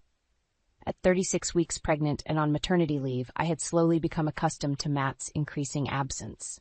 His real estate career consumed him, leaving little room for our marriage. Before my pregnancy, I was a dedicated marketing executive. Now, my days were filled with preparing for our baby boy, while Matt's days were filled with contracts and property viewings. Angie, my best friend since college, had been an incredible support. "Stacy, you need to stop worrying about Matt and focus on yourself and the baby," she often said, her voice firm but kind. "Easy for you to say," I replied once, tears pooling in my eyes. "You're not married to a ghost." Angie squeezed my hand. "You deserve better. Remember that." My parents, Lydia and Fred, lived nearby and were another source of steadiness in this storm. Dad helped set up the nursery, while Mom fussed over me, making sure I ate well and rested. "Stacy, darling, you need to take it easy," Mom reminded me as she set a plate of food in front of me. "Stress isn't good for the baby." "Thanks, Mom." I forced a smile, eyes darting to my phone, hoping irrationally for a message from Matt. But there was nothing. Days turned into nights, and Matt's empty promises became a grim routine. He'd drag himself home late, reeking of deals and desperation. "Busy night?" I asked one evening when he finally stumbled in. "Don't start, Stacy. I closed a huge deal today," he snapped, barely glancing at me. The tension grew. but I clung to hope that the birth of our child would bring him back to us. One late afternoon, while resting on the couch, the door clicked open. "Hey, Matt," I began, only for my words to trail off as Angie walked in. "Matt's not here?" I shook my head. "Out with clients again." She sighed deeply. "Come on, let's get you out for a walk. Clear your head." We strolled slowly down our tree-lined street, Angie chatting about her latest project at work. The normalcy of it was a balm, if only temporary. Back home, I shuffled through the nursery, adjusting tiny socks and folding baby clothes. The car arrived, signaling Matt's return. "Matt, can we talk?" I began quietly. "Not now, Stacy," he murmured, eyes glued to his phone. I bit my lip, fighting the urge to scream. How long could this continue? I placed a hand on my belly, feeling a tiny kick. Soon, I reminded myself. As the days passed, one question haunted me. Could Matt be the father our son needed? "Mom, what am I going to do?" I found myself asking during another quiet dinner. "One step at a time, Stacy," she replied gently. "We'll be here for you, no matter what." Matt's phone buzzed with another urgent message, and he picked up without hesitation. I glanced at him, heart heavy. The baby kicked again, a fierce reminder of the life about to change. "Matt," I tried again, voice trembling, "please be here when I need you, when our son needs you." He looked up briefly, a flicker of something in his eyes before it vanished. "I'll do my best, Stacy." But his best, I feared, wouldn't be enough. The pain hit suddenly, sharp and twisting. I doubled over, gripping the kitchen counter. "Mom," I cried out, struggling to catch my breath. My phone buzzed incessantly with texts from Matt. Without even looking, I knew he wasn't coming. "Stacy, what's wrong?" Mom rushed in, panic in her eyes. "I think it's time," I panted. Mom grabbed the hospital bag, guiding me to the car as Dad fired up the engine. "Hang in there, sweetie. We're almost there," Dad reassured me. We made it to the hospital, nurses swiftly taking charge. I clutched Mom's hand as we moved down the brightly lit corridors. "Call Matt," I gasped between contractions. "I've called him 5 times, Mom said, worry etched on her face. "He's not answering." Hours felt like days as the contractions grew stronger. The hospital room blurred, white walls closing in. "You're doing great, Stacy," Mom cooed, wiping my forehead. With every push, all I could think about was Matt not being here, about him treating our child as less important than his precious deals. I ground my teeth, focusing on the baby's need to come out healthy. Finally, after what felt like an eternity, a wail filled the room. My son, my beautiful Nathan. "He's perfect, Stacy," Mom said, tears streaming down her face as she handed him to me. I gazed at Nathan, emotions flooding me. The joy of holding him battled with the heartbreak of Matt's absence. As Nathan nestled in my arms, I forced myself to focus on his tiny face, his small breath against my skin. "Meeting ran late. I'll come by later." Matt's text felt like a slap. I stared at his words, a cold anger growing inside me. Meeting ran late. Nothing about the birth of his son, just empty words delaying his inevitable absence. "Mom, he'll never change, will he?" I whispered, more to myself than to her. "One step at a time, honey," Mom replied, her voice breaking. Hours drifted by and Nathan fell asleep. Exhaustion took over and I dozed off with a tight grip on his little hand. I awoke to the shuffle of footsteps and the faint beep of machines, but no sign of Matt. Angie appeared, relief on her face. "How are you holding up, new mama? Look at him, Angie." I said, my voice fragile. "He's so beautiful." Angie leaned in to see Nathan, her expression softening. "He's perfect, Stacy. I'm sorry Matt's not here. You deserved better." Angie's words mirrored my own thoughts. Could I keep on hoping when it was clear Matt was never going to come through for us? Evening came, still no Matt. Nurses looked at me with kind pity, as did other new mothers with their partners by their sides. "Stacy, it's been a long day," Mom said gently. "Rest up. We'll take care of things." Nodding, I lay back, Nathan sleeping in his crib beside me. As fatigue pulled me under, one thing was painfully clear. Matt might never prioritize us. But as I glanced at Nathan, I knew I had to find a way forward. For him. For both of us. The hospital room door creaked open, and there stood Matt, looking at his phone instead of us. I glanced up from Nathan, my heart heavy with disappointment. "Finally decided to show up?" I said, unable to mask the bitterness in my voice. "Yeah, got here as soon as I could," he murmured, eyes still glued to his screen. "You missed our son's birth, Matt," I said softly, anger simmering just beneath the surface. He looked up briefly, barely glancing at Nathan before his gaze shifted back to his phone. I had important clients, Stacy. It's not like you were alone. Your parents were here.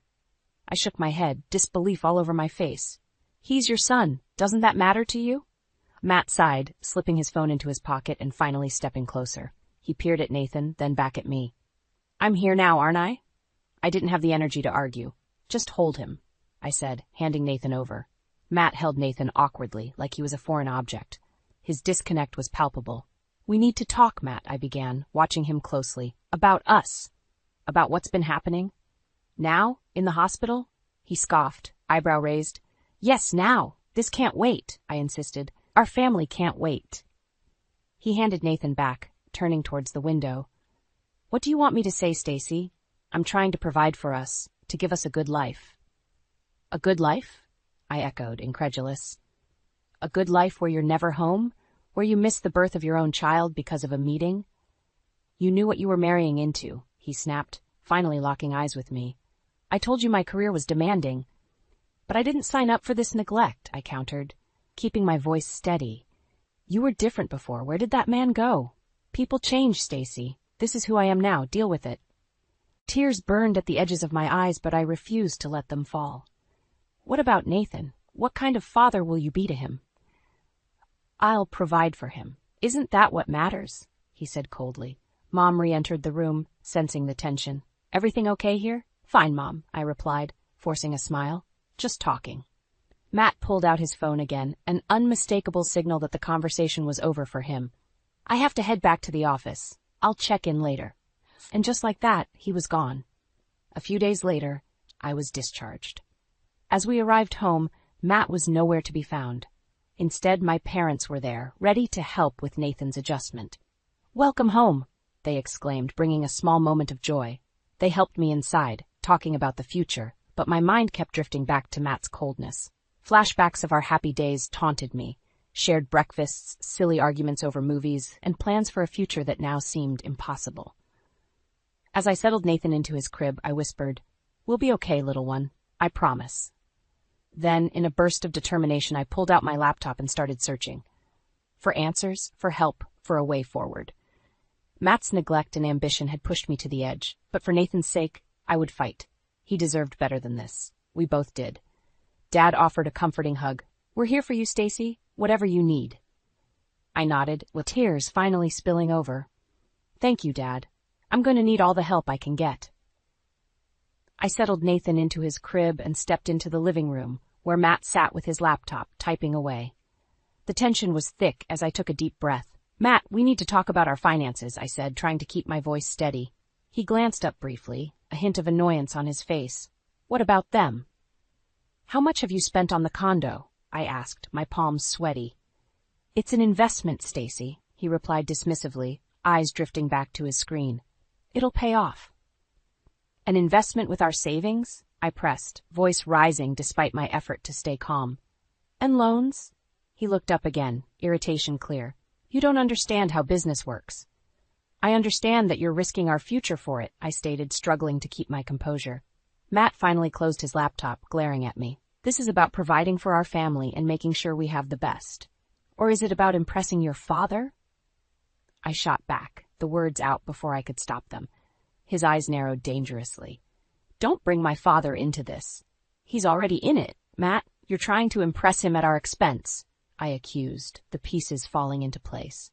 Just then, the front door opened and Greg walked in. He raised an eyebrow at the tension. Am I interrupting something? No, Greg, just catching up on business, Matt said, his demeanor suddenly cooler. Greg smirked, nodding toward me. Stacy, you good? I nodded, taking a deep breath. Yeah, I'm fine. After an awkward pause, Greg turned to Matt. Did you tell her about the plan with the inheritance? I froze, eyes wide. What plan? Matt's face turned beet red. Greg, that's none of her concern. Greg shrugged. She's your wife, she should know. What plan, Matt? I demanded, stepping closer. Matt's jaw tightened. It's nothing, just a way to secure our family's future. He's using Nathan to gain favor with Daddy, Greg interjected, ignoring Matt's glare. Hoping a grandkid in his corner seals the deal. Is that true, Matt? I asked, my voice trembling with anger. Matt remained silent, his expression a cold mask. That silence said more than words ever could. I turned to Greg. Do you know how much debt Matt's gotten us into? Greg frowned. I didn't know the extent, but I figured it was bad. It's worse than you think, I murmured, feeling the weight of our situation. Good to know where your priorities are, Matt, Greg said disdainfully. I always knew you were a piece of work, but this, using your kid? Matt snapped. Mind your own business, Greg. Greg shrugged, just looking out for Stacy and Nathan here. Unlike some people. Exhausted and overwhelmed, I turned to Matt. We're done, Matt. I can't do this anymore. Stacy, don't be dramatic, he scoffed. We're just going through a rough patch. I shook my head, tears streaming down my face. This isn't a rough patch. It's our life, and you've ruined it. With that, I walked past Matt, past Greg, and into the room where Nathan slept peacefully, unaware of the storm outside. I knew one thing for certain. I had to protect him from this mess, from Matt's reckless ambition. The fight was just beginning, and I had to be ready. Greg's parting words echoed in my mind. If you need help, Stacy, you know where to find me. The door slammed behind me as I carried Nathan to the car, my heart racing. We're staying with my parents for a while, I said through gritted teeth, not even looking back at Matt. Stacy, don't do this. You're overreacting. Matt called after me. Ignoring him, I strapped Nathan into his car seat and started the engine. I drove in silence, anger and sorrow fighting for control. Upon reaching my parents' house, Mom and Dad were waiting on the porch, concern etched in their faces. What's happening? Dad asked as he took Nathan from my arms. Matt? He's ruining our lives with his schemes, I said, barely holding back tears. Inside, Mom offered me a hot tea while Dad rocked Nathan gently. Tell us everything, Mom urged. Between sips of tea, I recounted the details, the debt, the condo, Matt's twisted plan. Their expressions darkened with every word. He has the nerve to use Nathan as a pawn, Dad growled, his protective instincts kicking in. We'll sort this out. Later that evening, while Nathan napped, my phone buzzed. It was a message from Matt. We need to talk. Come home. I shook my head, knowing a meeting would only end in more frustration. Instead, I opened my laptop and began searching for legal advice. A fighting spirit gripped me. I couldn't let Matt ruin our lives. Days turned into a week. My parents helped with Nathan, providing a stable environment I sorely needed. Meanwhile, I met with several lawyers, finally retaining a fierce one who assured me I'd have a fighting chance. A knock on my parents' door startled me one evening. I opened it to find Matt standing there, an unfamiliar coldness in his eyes. Stacy, enough of this game. Come home, he demanded. This isn't a game, Matt. You've jeopardized our future, I replied, standing firm. You're making a big mistake, he sneered. Make this easy and come back. I crossed my arms, blocking the door. I won't let you drag Nathan and me down with you. Fine, he spat, tossing an envelope at me. Divorce papers. You're holding me back anyway. I stared at the envelope, shock rendering me speechless. Matt turned and walked away without another word. Mom came to stand beside me, her presence grounding me. What did he want? He's divorcing me, I whispered, the weight of the words crushing. Mom hugged me tight. We'll get through this, Stacy, together. Returning inside, I flipped through the papers. Anger welled up. Matt had not only left me, but he had also outlined visitation rights and property divisions that favored him outrageously. No way would I let him get away with this. Days later, I learned from mutual friends in whispered conversations that Matt had moved in with a wealthy client, Celeste. The betrayal added fuel to my fire. Mom, Dad, I'm fighting back. I'm not letting Matt walk over me, I declared one morning. Good for you, Dad said, pride in his voice. Angie also stepped up, offering support. You've got this, Stacy. Nathan deserves better, and so do you. Preparations began in earnest. My lawyer gathered evidence of Matt's neglect and financial recklessness. Greg's surprising support came as an unexpected boon. He hated Matt's tactics as much as I did. One evening, Greg said, Stacy, if you need anything, count on me. Matt's dug his own grave, and I'll help you cover him up. Nathan cooed in his crib while I fed him, my resolve strengthening. We're going to be okay, Nathan. I'll make sure of it. Despite Matt's attempts to drag us down, I felt a growing sense of purpose. The courtroom confrontation was coming, and I knew I had to be ready. For Nathan.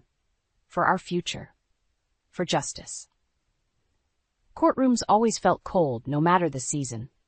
Sitting beside my lawyer, Mrs. Hayes, the tension in the air thickened. Matt sat across from us with his attorney, looking smug as ever. Your Honor, Mrs. Hayes began, her voice strong and clear, we present evidence of Mr. Miller's financial recklessness and neglectful behavior towards his family. My heart pounded as she laid out documents showing Matt's misuse of our savings and the loans he'd taken without my knowledge. Pictures of unfinished nursery projects and messages ignored while I was in labor flashed on the screen. Matt's attorney, Mr. Collins, tried to counter. These are measures Mr. Miller took to ensure financial stability. His investment in the condo is for the family's benefit. Mrs. Hayes didn't miss a beat. That so-called investment jeopardizes their future. More importantly, Mr. Miller's neglect cannot be justified. She turned towards me, offering a reassuring nod. Stacy, could you explain how Mr. Miller's actions have impacted your life and the life of your son? I stood, my legs slightly trembling but my voice steady. Matt has been absent, physically and emotionally. He missed our son's birth because he was at a meeting. He took our savings and put us in debt for a condo to impress clients and gain his father's approval. And now he's living with another woman, showing zero regard for our family. Matt fidgeted, clearly uncomfortable with the spotlight on his failures. A few days later, while preparing for another round in court, a knock on my door revealed Greg. I have something that might help, he said, handing over a folder. I opened it to find emails and text messages, proof of Matt's deceit and manipulation. That deal with Celeste, the financial strain, it's all here, Greg said. Use it. The next day in court, Mrs. Hayes presented Greg's evidence. Your Honor, these documents show Mr. Miller's manipulation of his own wife and his financial recklessness. Matt's face drained of color as every dirty detail was laid bare before the judge. As court recessed, I overheard Matt arguing with Celeste on a phone call. I did this for us. You knew what this was. He barked, but the line went dead. Celeste had hung up on him. His relationship with her crumbling was a small but satisfying vindication. Back in session, Matt was forced to admit his failings under cross-examination. His facade was crumbling, and the courtroom could see it. Finally, the judge spoke, her voice firm and decisive. Given the evidence presented, it is clear that Mr. Miller's actions were detrimental to the family's welfare. Full custody of Nathan Miller is awarded to Stacy Miller. Mr. Miller is required to sell the condo to settle debts and provide appropriate financial support to Stacy Miller and their son. A weight lifted off my shoulders. Relief washed over me as I hugged Mrs. Hayes, tears of gratitude streaming down my face. Matt looked utterly defeated, his once certain arrogance replaced by a grim realization of his downfall. Walking out of the courtroom, I felt a new strength within me. I clutched Nathan close, knowing the fight had been worth it. Stacy, you did it, Mom said, embracing me outside the courthouse. We did it, I corrected, looking at my family and friends who stood by me. Greg approached with a small smile. Told you you could count on me. Thank you, Greg, I said sincerely. As the crowd thinned, Angie squeezed my hand. What's next, Stacy? I looked at Nathan, then back at her. We start fresh, build a new life, one step at a time. We walked away from the courthouse, the future suddenly filled with possibilities. For Nathan. For me. For a new beginning without Matt's shadow looming over us. It was time to rebuild, stronger and wiser, ready to face whatever came next. Sitting in the courtroom once more was nerve-wracking, but I held my head high. This was the final showdown. Matt sat across from me, eyes cold and resentful. His facade of control was slipping, and everyone could see it. The judge's gavel came down, calling the court to order. Mrs. Hayes stood up, ready for battle. Your Honor, today we present further evidence showing Mr. Miller's ongoing neglect and financial irresponsibility. She displayed bank statements and documents highlighting the depths of Matt's financial mess.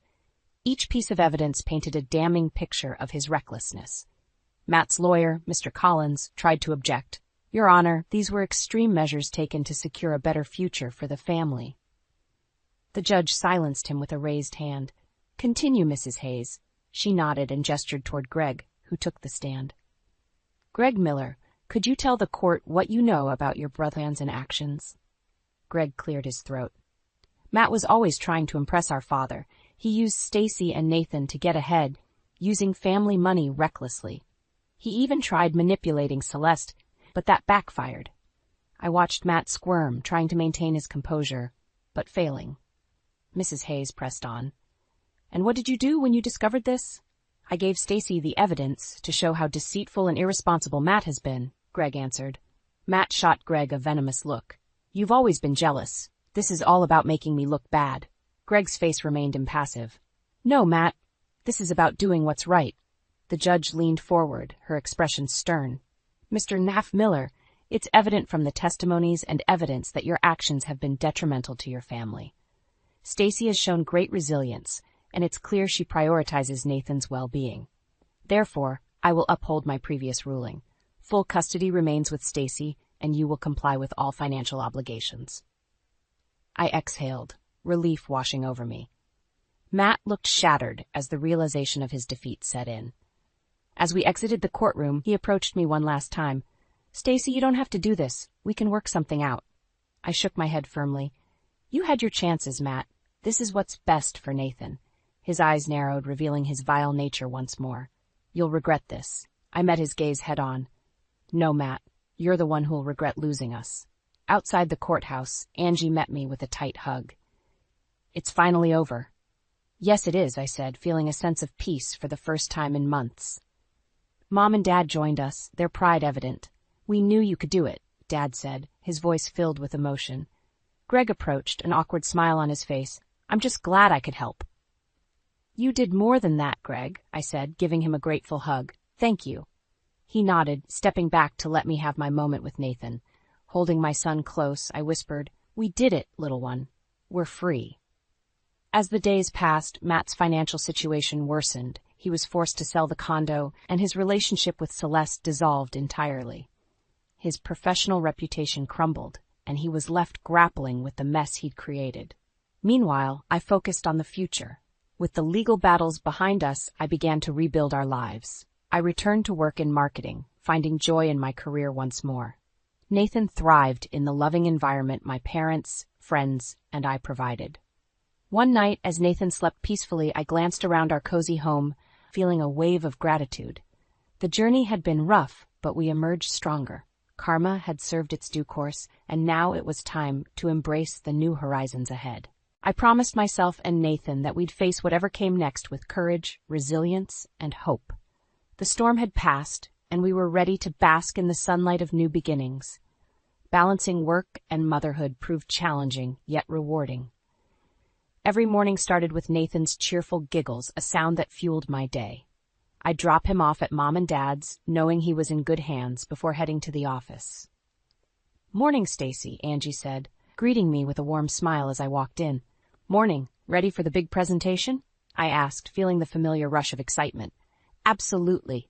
Let's knock it out of the park, she replied, sharing my enthusiasm. Work offered a much-needed sense of normalcy and purpose. I threw myself into projects determined to showcase my skills and rebuild my career. My team rallied around me, respecting the balance I struck between being a professional and a mother. Back at home, evenings were filled with laughter and warmth. Nathan took his first steps, and I celebrated every milestone with my parents. Life started feeling like a new kind of normal. One evening, while feeding Nathan, my phone buzzed. A text from Greg. Can we meet? Need to discuss something important. Curious but cautious, I agreed. We met at a local cafe where Greg's expression was serious. Stacy, there's something you need to know, he began, his tone grave. Matt's been trying to undermine you at the office, spreading lies to our father, hoping to turn him against you. My heart clenched.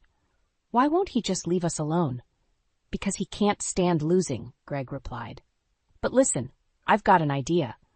There's still money involved from Dad's business, and I want to make sure Matt doesn't get his hands on it. I nodded, desperate to protect Nathan's future. What do you need from me? Just your support. Together, we can redirect Dad's investments to benefit Nathan. It's what he would have wanted, Greg explained. It was risky, but I trusted Greg. All right, let's do this. Over the next few weeks, Greg and I worked tirelessly to secure the investments. We presented our case to his father, backed by evidence of Matt's manipulations. The old man listened, eventually agreeing to our plan. Matt's downfall continued. His schemes backfired, and he was left to grapple with the repercussions. Meanwhile, Greg and I ensured that Nathan's future was secure. One day, while playing with Nathan at the park, I felt a deep sense of peace. Angie joined us, watching Nathan toddle around with a grin on her face. How's it feel to finally have everything sorted? She asked. Honestly, it's freeing, I responded, watching my son's joyful expression. I didn't think we'd get here. Angie patted my shoulder. You're stronger than you ever knew. As the days passed, Matt's presence in our lives faded. He struggled to find stability, his once promising career in shambles. Karma had come full circle, and he was forced to face the consequences of his actions. Meanwhile, I thrived. My career flourished, and Nathan grew up in a loving, supportive environment. We weren't just surviving, we were thriving, building a future full of hope and promise. In a final gesture of gratitude, I decided to help Greg. His loyalty and support had been invaluable. Redirecting some of the investments to aid his startup, I ensured that Matt's former schemes benefited someone who truly deserved it. One evening, as the sun set, I sat on the porch with Nathan in my lap, feeling a deep sense of contentment. I had fought hard, and it had paid off. The future looked bright, and I was ready for whatever came next. Looking at the horizon, I whispered, "We've come a long way, little one. This is just the beginning." Nathan giggled, and I smiled, filled with hope and confidence. We were ready to embrace our new horizons together, stronger than ever.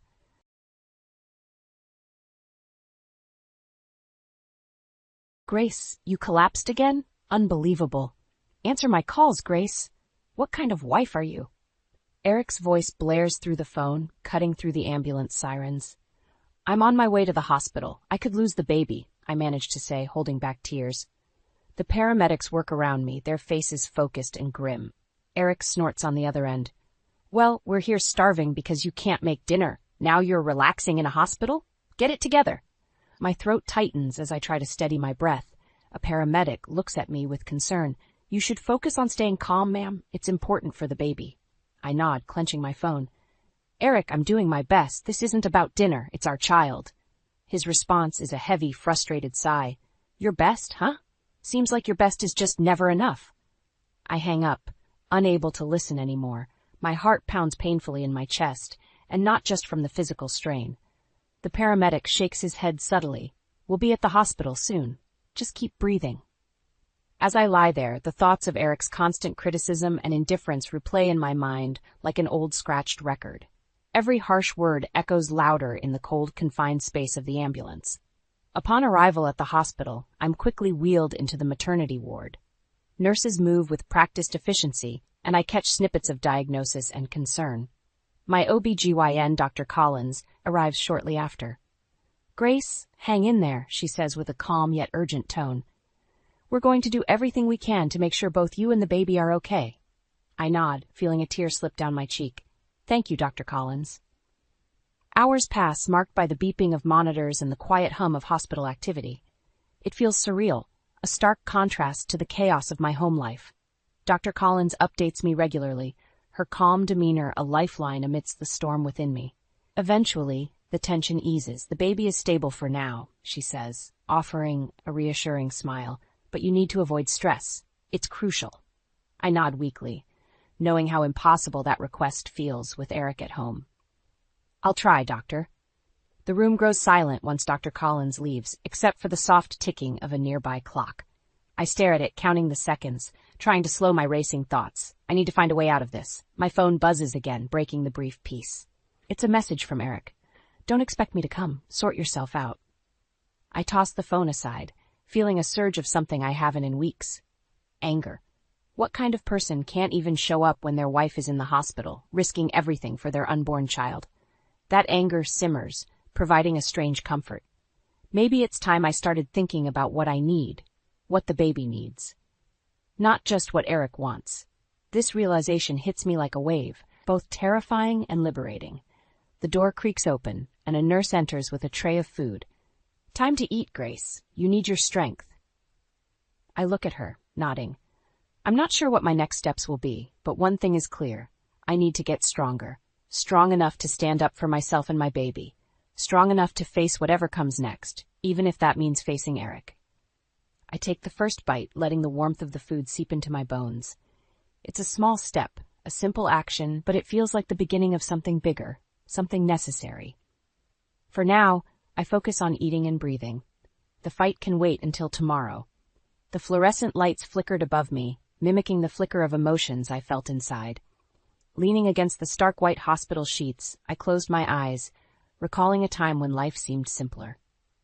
2 years ago, I was one of the top marketing executives at my firm. I thrived on the rush of meetings, pitches, and late-night brainstorms. It was during one of these hectic days when I first met Eric. He wasn't always this way. Back then, he was charming and attentive, surprising me with coffee during those long nights, showering me with thoughtful gifts, and making me laugh. The memory felt distant now, almost like a dream. Losing myself in work, I hadn't seen the warning signs when our whirlwind romance led to a rushed marriage. Within a year, I was pregnant, and it became clear that my role would need to change. Eric gently suggested that I become a stay-at-home wife. "It's only until the baby arrives," he assured me, his arm around my shoulder. I agreed, believing him, and at the same time, believing in us. But as the months passed, the dynamic shifted. Eric's patience grew thinner, and his demands became relentless. This once affectionate man turned into someone colder, more critical with each passing day. "Nurse," I called, needing a voice to break my chain of thoughts. "Can I get some water?" My voice sounded weaker than I expected. "Of course, Mrs. Green," the nurse responded, smiling kindly. "Thank you," I murmured. As simple as the gesture was, it reminded me of basic decency, something Eric's behavior often lacked now. The nurse returned with a cup and placed it on the side table. "Try to rest, Mrs. Green. Stress isn't good for either of you." I nodded. "Please call me Grace." "All right, Grace," she said softly before stepping out. Her kindness was a balm, a stark contrast to what I faced daily. Eric's dismissive attitude wasn't confined to stressful moments. A week ago during a family dinner, his mother, Cheryl, pierced into me with her icy gaze. "Grace, this casserole is too salty. And don't you think you should have a better grip on household chores by now?" Before I could respond, Eric added, "Mom's right, Grace. For someone staying at home, you should be more proficient with these things by now." I had smiled tightly, swallowing the retort burning at the back of my throat. "I'm doing the best I can, Cheryl."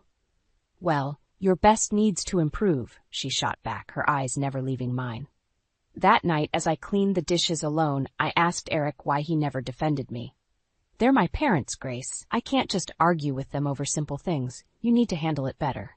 Handle it better." His words rang in my ears as I drank the water, thinking about how far I'd fallen from that confident executive to someone who now questioned her every move. But in this sterile hospital room, something new was budding, a resolve.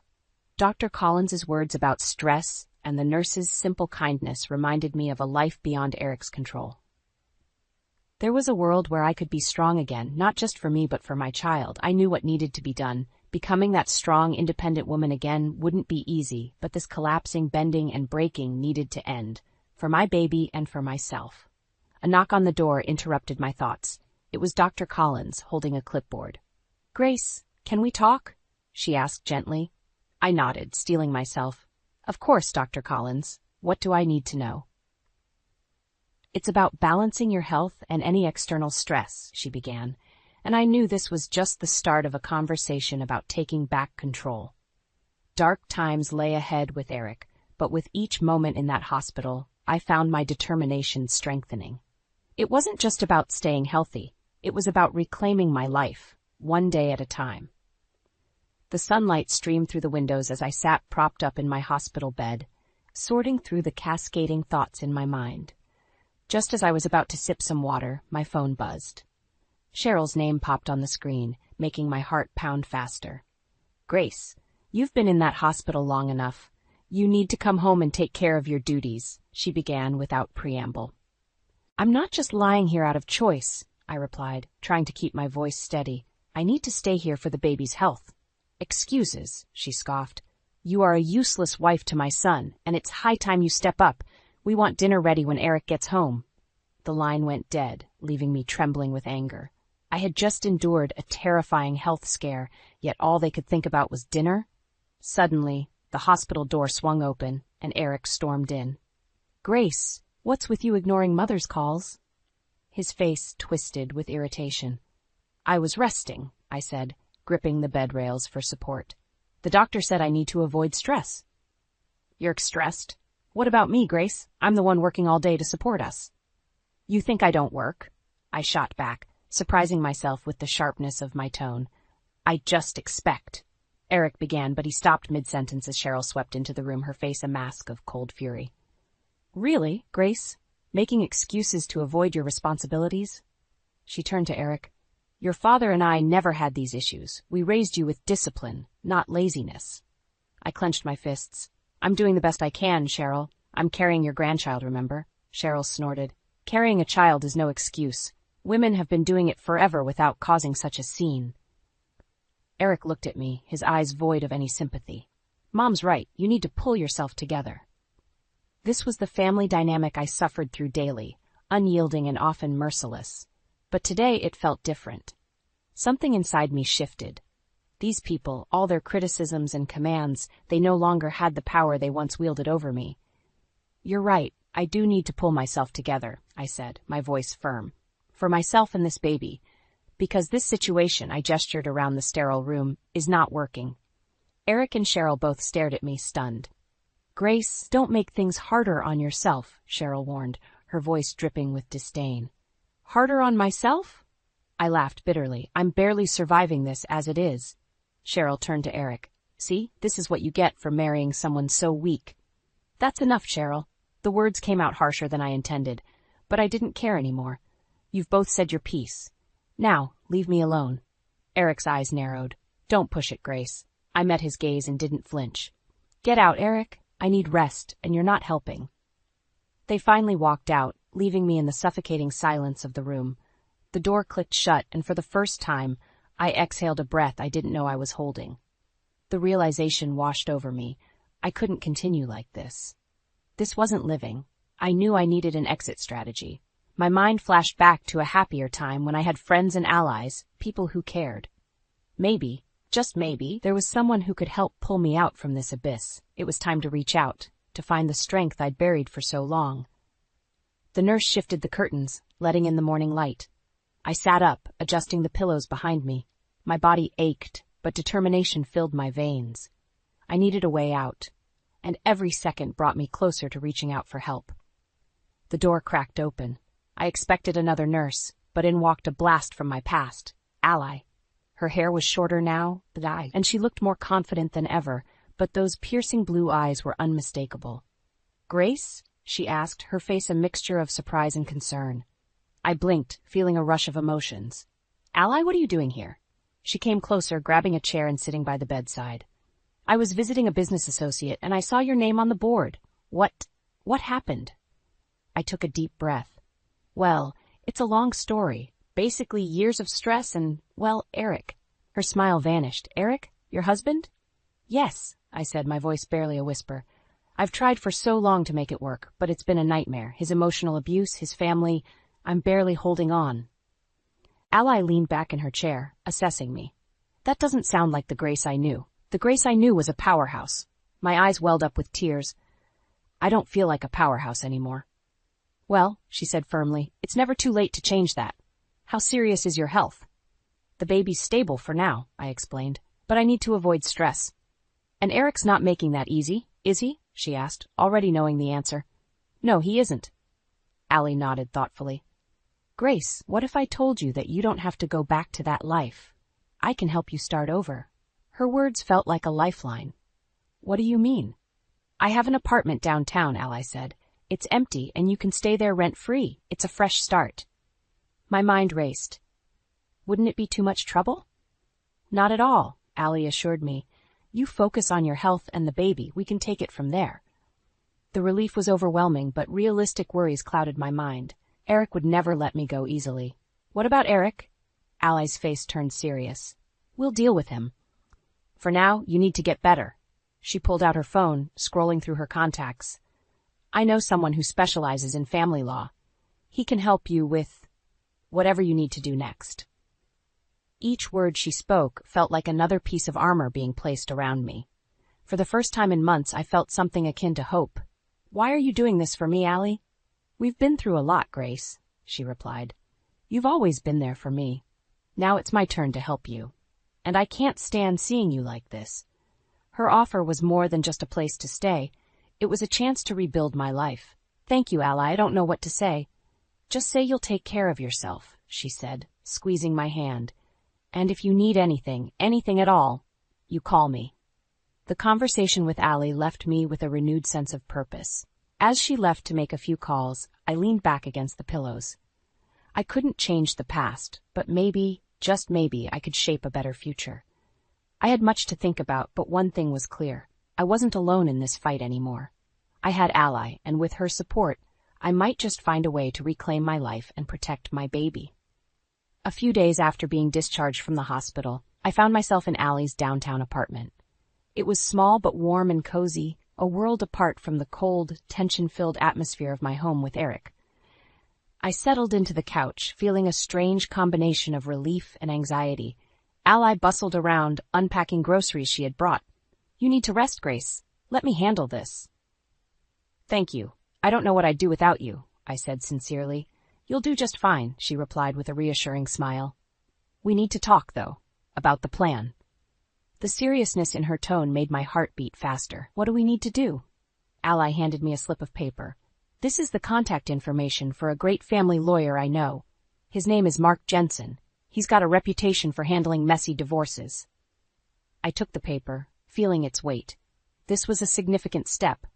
"When should I call him?" Allie looked at me, her eyes fierce. "The sooner, the better. Eric isn't going to let you go easily. You need legal protection." I nodded, understanding the gravity of her words. "You're right. I'll call him tomorrow." The next day, as planned, I dialed the number on the paper. Mark's assistant answered, and soon I was connected to the lawyer himself. "Grace, I've been briefed by Ally about your situation," Mark said, his voice calm and professional. "I want you to know that you have options." "I don't want a drawn-out fight," I stammered, fear creeping into my voice. "Understandable," he replied, "but we need to ensure you and your baby are safe. Document everything, every threat, every act of aggression." I shivered, the memories flooding back. "Okay, I'll do that." "We'll also file for a restraining order if necessary," Mark continued, "and I'll guide you through the divorce process. You're not alone, Grace." After hanging up, I felt a tiny spark of hope. Maybe, just maybe, things could get better. Days turned into weeks, and I slowly settled into a semblance of a new routine. Ally visited often, and her daughter Hannah dropped by with thoughtful gifts for the baby. One evening, I decided to open up to Hannah about Eric. "Eric's not who you think he is?" I began cautiously. Hannah frowned, her eyes narrowing. "What do you mean?" I took a deep breath. "He's been emotionally abusive. His family, too. I can't live like that anymore." Hannah's face hardened. "I work with him, you know. He's not exactly kind there either, but I never knew it was this bad." I nodded, feeling a bond forming. "I'm glad you know now." Hannah's eyes flashed with determination. "I can keep an eye on him, let you know if he's planning anything." "Thank you. That would mean a lot," I said, feeling a surge of gratitude. Over time, Hannah's updates about Eric became a crucial part of my strategy. She reported his growing frustration at work, his dismissive attitude towards colleagues, and the whispers of a possible demotion due to his behavior. Each piece of information was another brick in the wall I was building to protect myself. One afternoon, I received a call from Mark. "Grace, I filed the initial divorce papers. Eric will be served soon. Be prepared for his reaction." My heart pounded. What should I expect? He'll likely be angry, but remember, you're doing this for your safety and your baby's future. "Stay strong," Mark counseled. Ally arrived shortly after, sitting beside me on the couch. "Whatever happens next, you have support. We're in this together." I squeezed her hand, feeling the truth in her words. The battle was far from over, but I was no longer the same scared woman in the hospital. I was stronger now, surrounded by people who believed in me. As I held my growing belly, I whispered, "We're going to be okay. We have to be." In that moment, I knew I had already made the most pivotal move towards reclaiming my life. The road ahead was daunting, but I was ready to face it, step by cautious step, surrounded by newfound allies and an unyielding resolve. I was at my weekly checkup at the hospital, waiting for Dr. Collins when the door burst open. Eric stormed in, his eyes wild and angry. He hadn't made contact since the divorce papers were served. I had hoped he'd stay away, but deep down I knew better. "What the hell do you think you're doing, Grace?" he barked, marching up to the examination chair, his face inches from mine. "You think you can just walk out and take my child with you?" My heart pounded in my chest. Eric, please, calm down. This is a hospital. Calm down? He shouted, his voice echoing in the small room. You're trying to ruin my life. Before I could respond, Dr. Collins entered, eyes wide. Excuse me, sir. You can't barge in here like this.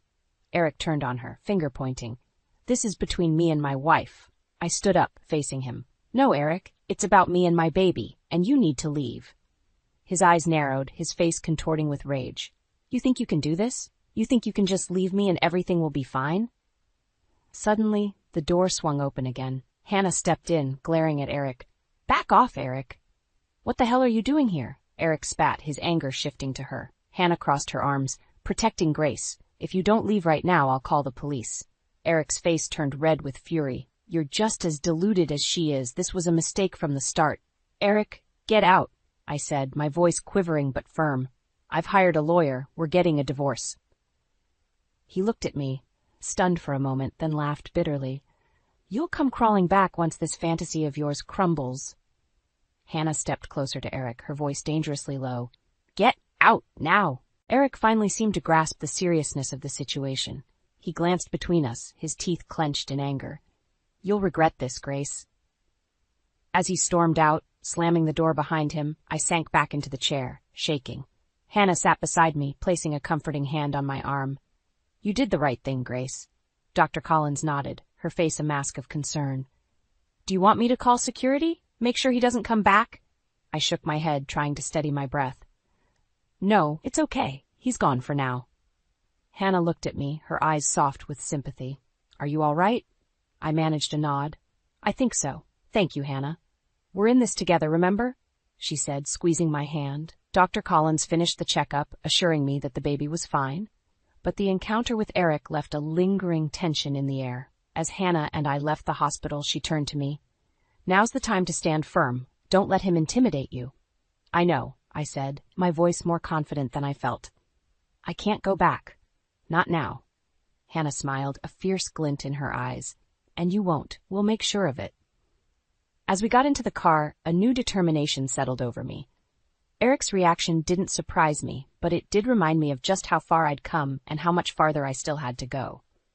The road ahead was uncertain, but I wasn't walking it alone. With Hannah, Ally, and the support of my new allies, I felt a flicker of hope. The fight for my freedom had only just begun, but with every step, I grew stronger, more resolved. I was ready to face whatever came next, knowing that this time, I had the strength and support to stand my ground. It had been a week since Eric's outburst at the hospital, and I had finally started to feel a semblance of peace in Ally's apartment. My morning was quiet until my phone buzzed with a call from Allie. Grace, turn on the local news, she said, her voice urgent. I fumbled for the remote, switching on the TV just in time to see Eric's face plastered on the screen. Local businessman Eric Green faces allegations of workplace harassment and creating a hostile environment. Reliable sources indicate a demotion is imminent, the reporter explained. My heart raced. I could hardly believe what I was hearing, but a sense of vindication washed over me. Ally's voice interrupted my thoughts. You see that? He's getting what he deserves. How did this happen? I asked, still in shock. Hannah, she gathered evidence, reported it. She knew the right people to make sure it didn't get swept under the rug, Ally explained. Just as I hung up, Hannah walked through the door, a look of triumph on her face. Saw the news? I did. I don't know how to thank you, I said, voice thick with emotion. Don't thank me yet. Eric's not going down without a fight, Hannah replied, her face turning serious. We sat on the couch, the TV now muted. I've arranged for extra security at your building. Until the restraining order is finalized, we can't be too careful, she said. The thought of Eric trying to retaliate sent shivers down my spine.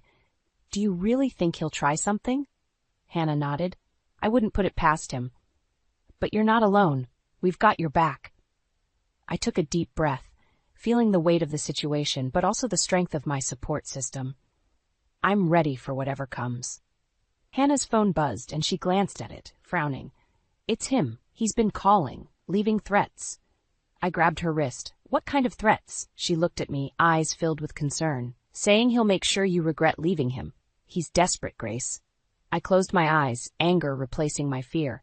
Let him try. I'm done being scared of him. The next few days were tense. Everywhere I went, I felt the shadow of Eric lurking, but I refused to let it control me. Ally and Hannah were relentless in their support, staying close and checking in frequently. One evening, Mark called, his tone somber. "Grace, we need to talk. Eric's lawyer reached out. He's going to fight the divorce hard, especially for custody." Of course he would. What do? We prepare, gather all evidence of his abuse, his threats. We build your case solid, Mark advised. I nodded, the determination in his voice bolstering my resolve. I'll do whatever it takes. Weeks turned into a blur of preparations and cautious living. Eric's demotion became official, and rumors swirled about his troubles at the workplace.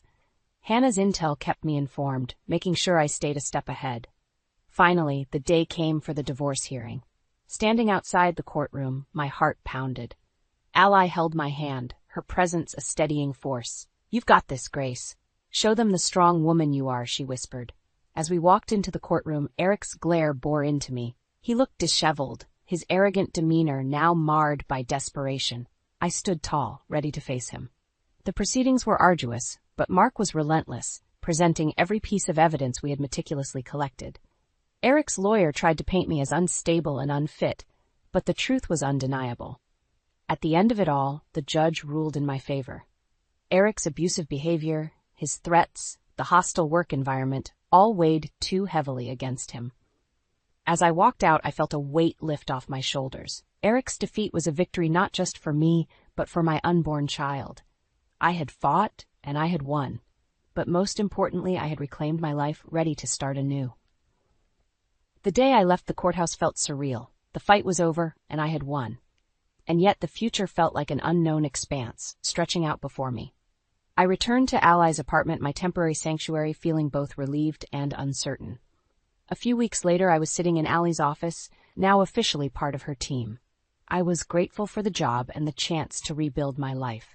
It felt good to use my skills again and to be surrounded by supportive faces. Ally walked in, holding a tiny blue onesie. "For the little guy," she said, handing it to me. I smiled, running my fingers over the soft fabric. "Thank you, Ally. You've done so much for us. Your family, Grace. And speaking of family," she hesitated, then continued, "I want you to meet someone." She led me to a conference room where a man in his mid-40s sat. He smiled warmly as we entered. "Grace, this is John. John, this is Grace." John stood up, extending a hand. "Nice to meet you, Grace. Ally's told me a lot about you." "Nice to meet you too," I said, shaking his hand, feeling a bit curious. "John is a therapist," Ally explained. "I thought it might help to talk." I nodded, feeling a bit overwhelmed but understanding her intention. "Thanks, Ally. I'll consider it." As I walked back to my apartment that evening, I felt a mixture of gratitude and doubt. Could I really put all this behind me? Months passed, and my life began to stabilize. I worked hard, focusing on my pregnancy and my new job. Hannah stayed close, her friendship becoming a beacon of light in my chaotic world. One afternoon, Ally called me into her office. "Grace, I have an offer for you." "What is it?" I asked, curious. She handed me a folder, an opportunity to lead a new project, something I think you'll excel in. I opened the folder and scanned the details. It was a challenging project, but also a chance to prove myself once more. "I don't know what to say." "Say yes," Ally smiled. "You deserve this." "All right," I said, feeling a surge of excitement. "Yes." As I left her office, my phone buzzed. It was a text from Hannah. "Can you meet me at the park? I have news." I hurried over, finding her sitting on a bench, looking excited. "What's up?" She grinned. "Eric got fired today. They finally had enough of his behavior." A flood of emotions swirled inside me, but mostly relief. Wow. I don't even know what to say.